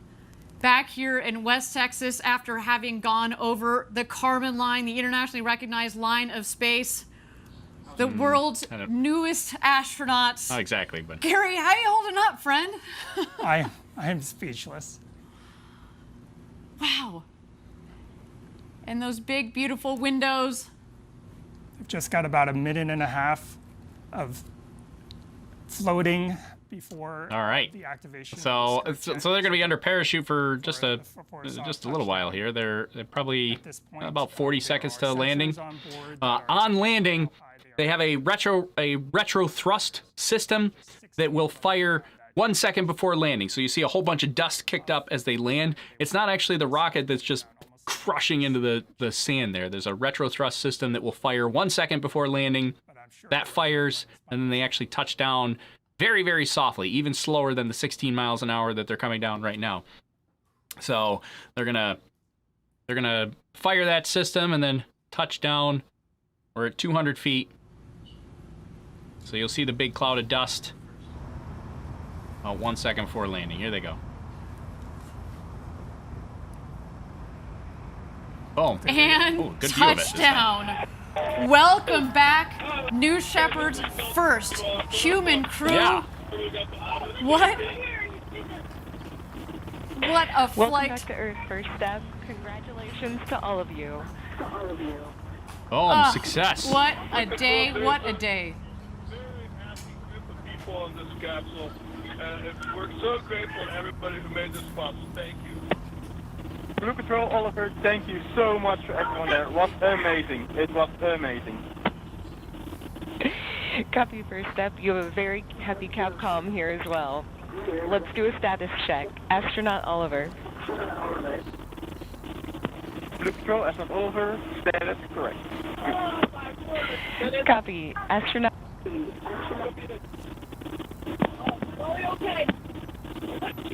Copy. Astronaut Demo. Astronaut Demo, I am unbelievably good. Copy. Which one's Astronaut Demo and which one's Astronaut Bezos? Is Demo Mark? Yes, Blue Control Bezos, best day ever. Copy, everyone. Go ahead and remain in your seats. Crew member 7 is on their way. Shortly, you will hear the capsule off-gassing.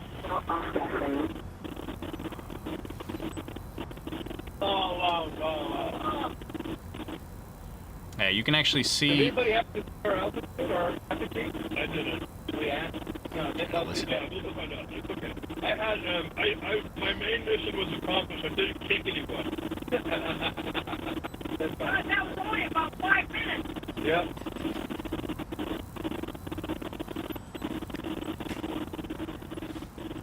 First up, Blue Control, your apogee was 351,210 feet. Blue Control, could you say that in meters? He said, Oliver said, Blue Control, can you say that in meters, please? He asked for it in meters, which, I mean, rightfully so. You got an international passenger. It's about 107 kilometers. That's funny. That was incredible. Wally, that was incredible. No, I was in helicopters. I was surprised at how easy 0G was. Yeah, it felt very, like, remarkably natural. It did. It's like swimming. Yeah. He said that 0G felt remarkably natural. Sounds like Jeff Bezos.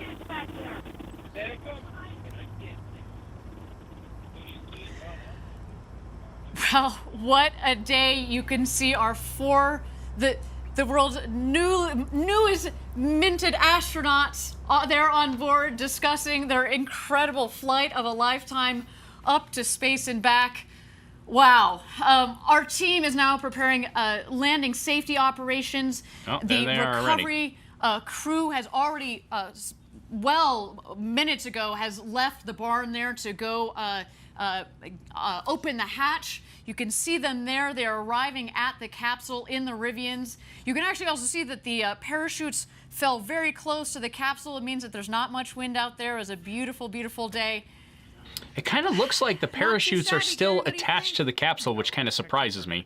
I would expect them to cut the parachutes just in case there was a little bit of wind. Like, you wouldn't want the parachutes to start dragging the capsule. Here they are. Now, this is kind of interesting. I'm kind of watching the recovery operations. Looks like they're like driving some stakes in the ground. I'm not sure what that guy's doing. The other guy's just sprinting around the vehicle, giving thumbs ups to everybody, assuming they're checking to make sure that everybody's okay. When you go into space, you could accumulate pretty significant electric charge. That's actually why we prefer I don't know what that thing is. not get out themselves so that we can ground the vehicle at static charge, which can be quite strong. That's what they're doing. They're grounding the vehicle. And I think there that Kevin Sprogge, our crew member 7, has given the Interesting. given the thumbs up for all of our astronauts that are on board there. Again, Jeff Bezos, Mark Bezos, Wally Funk, and Oliver Daemen. What an incredible day. You heard them on the audio. Best day ever. I mean, I feel like this is our best day ever, and we didn't even get to go up to space. Yeah, quite the armada of of vehicles there to help on the recovery. Of course, the friends and family of these incredible astronauts. They're just about the exit. Always make sure you're well grounded. Just wait for that moment. There you see Jeff in the window. Yeah, that is kind of interesting that they that they're grounding any static discharge, which actually I've never even thought about.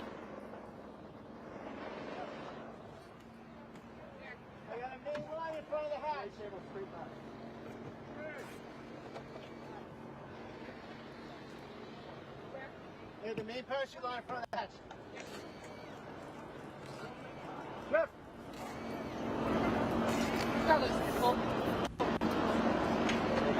Okay, take the side, take the side. What are they doing? I mean, it looks like they're trying to pull the parachute off, but... They're just moving one of the main parachute lines to make sure it doesn't snag the hatch when it opens. And there's Jeff. Doesn't the hatch open to the inside? There you go, they got it detached. CC safe, Jimmy. You heard there, the CC is safe. Yeah, what does that mean? CC is safe? What is... I don't know what that means.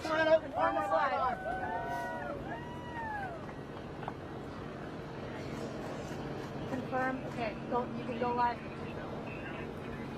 I wish they would tell us, like, what some of the... Like, what is this guy signaling to the crew? Is it, like, stay put? Like, is it just... Does that mean, like, Gary, don't move? the architect of New Shepard, congratulations to you, man. Congratulations. Give me a to you, hug. This is just... Ugh. What a day. Again, Just thank use you, everybody, scissors for the joining us parachute line, live yeah. For our first human flight of New Shepard.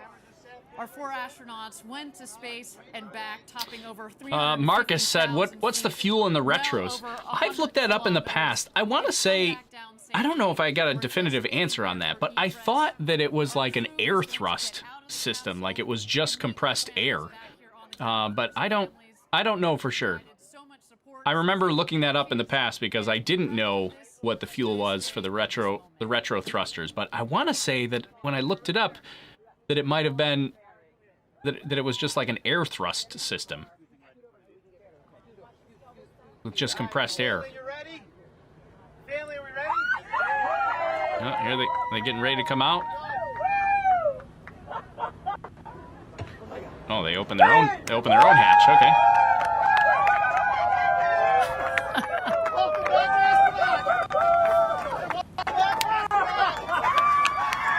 Yeah, Wally.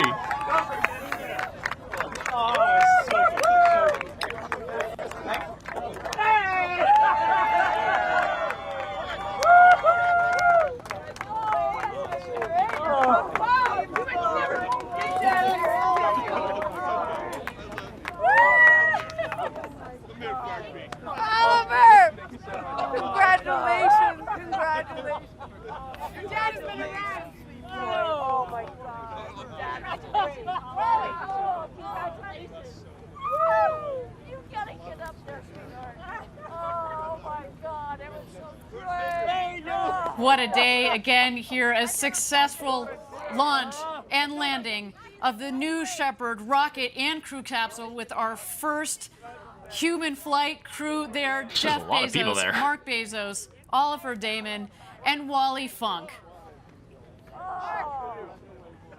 And their families there giving big hugs all around. What a moment, so much emotion from all of them. The elation. Did you see Wally? Did you see Wally when she came out? You know, this, I told you she was probably going to do a summer, cartwheel as she came out of that capsule. What an incredible, incredible day. Let's just capture a couple more moments of this. Again, spaceflight, so much engineering, so much objective, hard engineering, technical thought that goes into it. But when you put people on board, there's such an incredible emotional component to this. The time, the effort, the blood, sweat, and tears, you know this better than anybody else. Again, congratulations, Gary. Thank you, Ariane.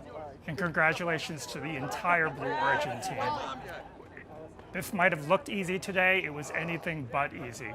To design a vehicle like this that is so safe that anybody can get on board.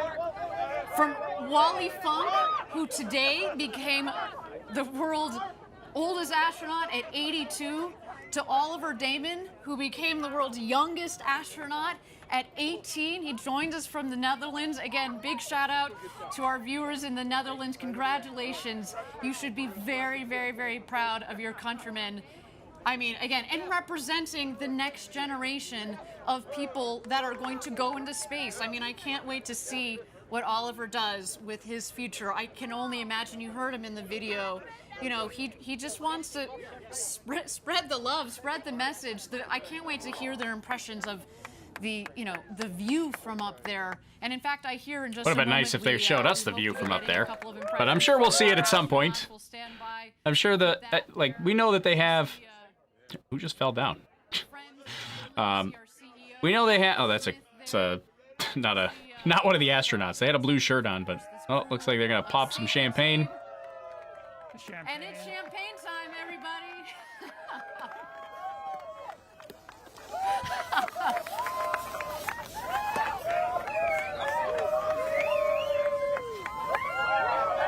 It's the only proper way to end the space flight. Exactly, only proper way to end a space flight with a champagne shower. And man, that is, let me just tell you, that is the beginning of the celebrations. There is a lot more to come. We are, again, bringing more bottles of champagne. So much champagne. Families, but everybody at Blue Origin who has made the historic day possible. I never really understood champagne showers. Seems like you're just kind of wasting a whole bunch of champagne. Oh, there's a big hug from Jeff. Just to get covered in it. I don't.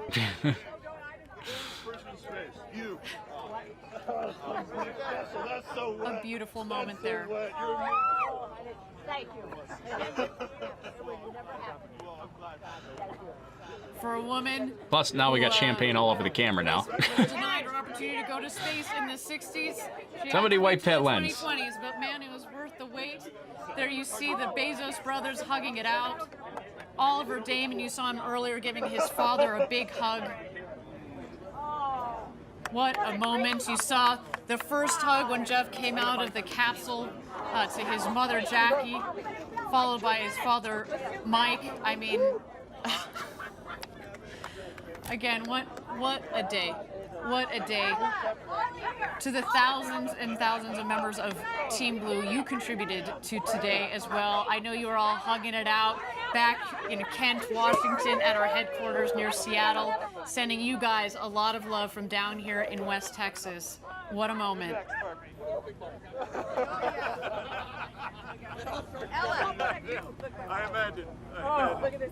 I'm really hoping they show us like some onboard footage. I mean, they didn't show us anything. That was kind of the big difference. I mean, this was kind of exciting, right? It was exciting to see the actual launch itself. Oh, all of a sudden, I'm dropping packets now. I don't know what happened to my streaming, but yeah. So this was kind of exciting to see. It was, it's exciting to watch an actual rocket launch, but they didn't show us any of the onboard footage, which we did see during Virgin Galactic, at least a little bit during the flight. Actually, a lot of it during the flight. We saw a ton of onboard footage from Virgin Galactic, but yeah, it was. I'm hoping at some point they show us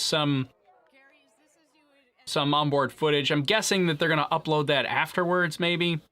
I don't know. It was that was a bit of a bummer. I was hoping to see Wally Funk floating around in there. I mean, we got some audio, which is, that's a nice consolation prize there, but not quite what I was hoping to see. But maybe at some point. I don't know if they're going to show it during this broadcast, but let's see. Marcus says, this has been fun. Thanks, Overlook Horizon. I better go do things. Yeah. Well, thanks for sticking around, Marcus. Thanks for hanging out on the stream there. Really appreciate it, man. Thanks for jumping in and saying hello. After all these after all these years, it's so weird that they were both launched almost around the same time frame.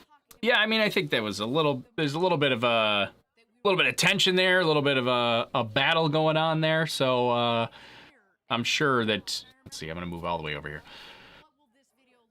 It sounds to me that, I mean, I know Blue Origin has been slowly building up to this point.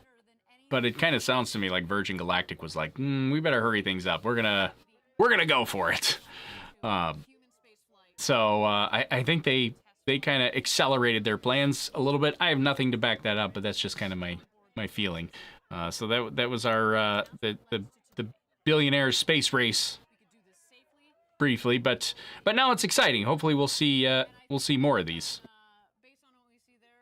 Hopefully they can sort out the live footage bit. I mean, I would much rather see onboard vehicle footage during the flight than that fuzzy ground camera. That was kind of a bummer.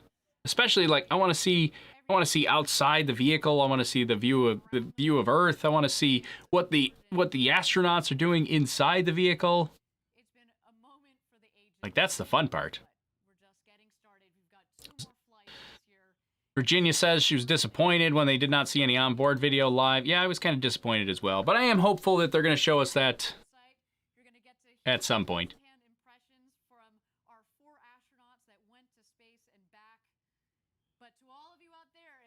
Like what you saw and you are serious and interested about reserving your seat on a future rocket ride to space and back with New Shepard, we've got some exciting news for you. We are open for ticket sales. Send us an email, astronauts@blueorigin.com. We can't wait to fly you to space and back.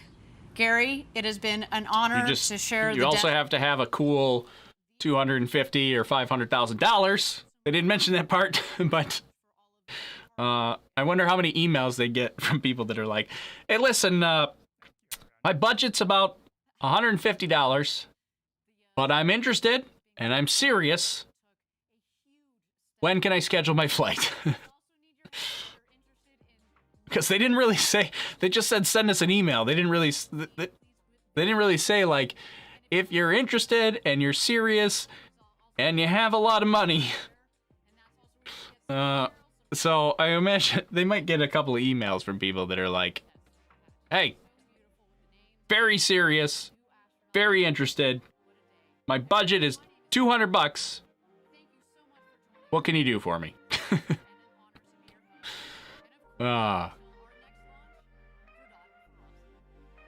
Let's see. Infographic Tony. Thanks, Tori, for the great commentary. So much fun to share this launch with all my friends. Well, thanks for sticking around with us, Tony. Appreciate you popping in for a bit.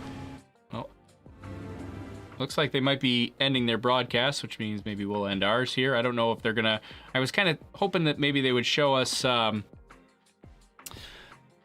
either onboard footage or maybe chat with the actual astronauts, like get some like reaction coverage or something like that.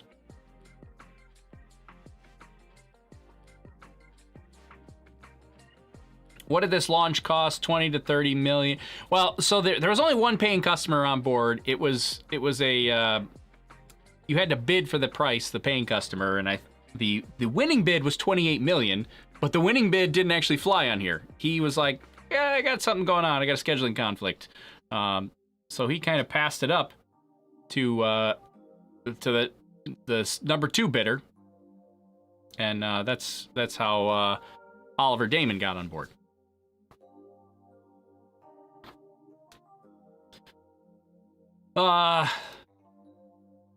His dad bid though, not him. Yeah, I mean we don't know that for sure, but there is a good chance he is the CEO of a private equity firm.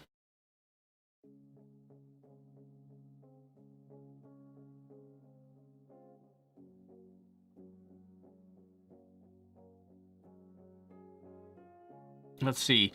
For Rain Man over on Twitch said, hey Tori, I looked up the origin of the champagne shower, thinking it was an ancient tradition with deep meaning, but turns out it's a quite new and dull thing. It was either 1967, the Le Mans winner, or Jackie Stewart after the Formula One race in 1969. They just felt like doing it.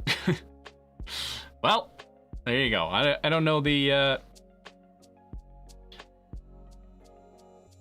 I didn't verify that, but it looks like maybe they're done.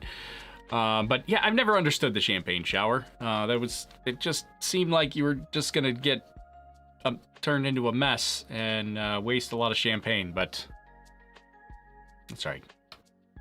I don't really drink champagne anyways, but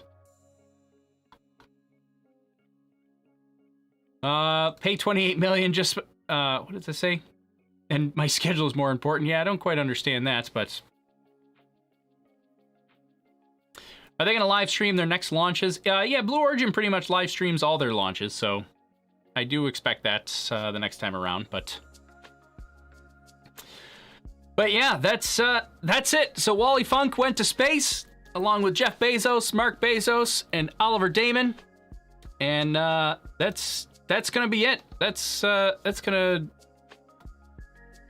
do it for the coverage today. We got nothing else to cover. I'm gonna go to work for the rest of the day.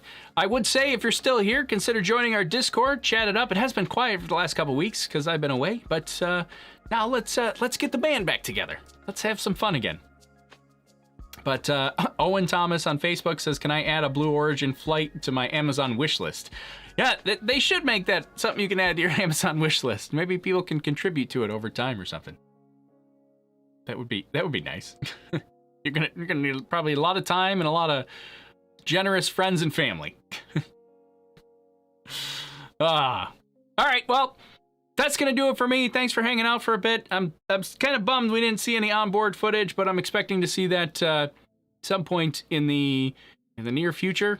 Hopefully they publish that online or something, and then we'll see more. So. Okay, well, thanks everybody for hanging out for a little while. My name's Tori. This is Overlook Horizon, and I don't know what our next live broadcast is, but I'll see you next time. Follow me on Twitter or come join our Discord, and I'll let you know when we'll be back again. Or you can subscribe here too. That works as well. All right, we'll talk to you guys later. Have a good rest of the day. Goodbye.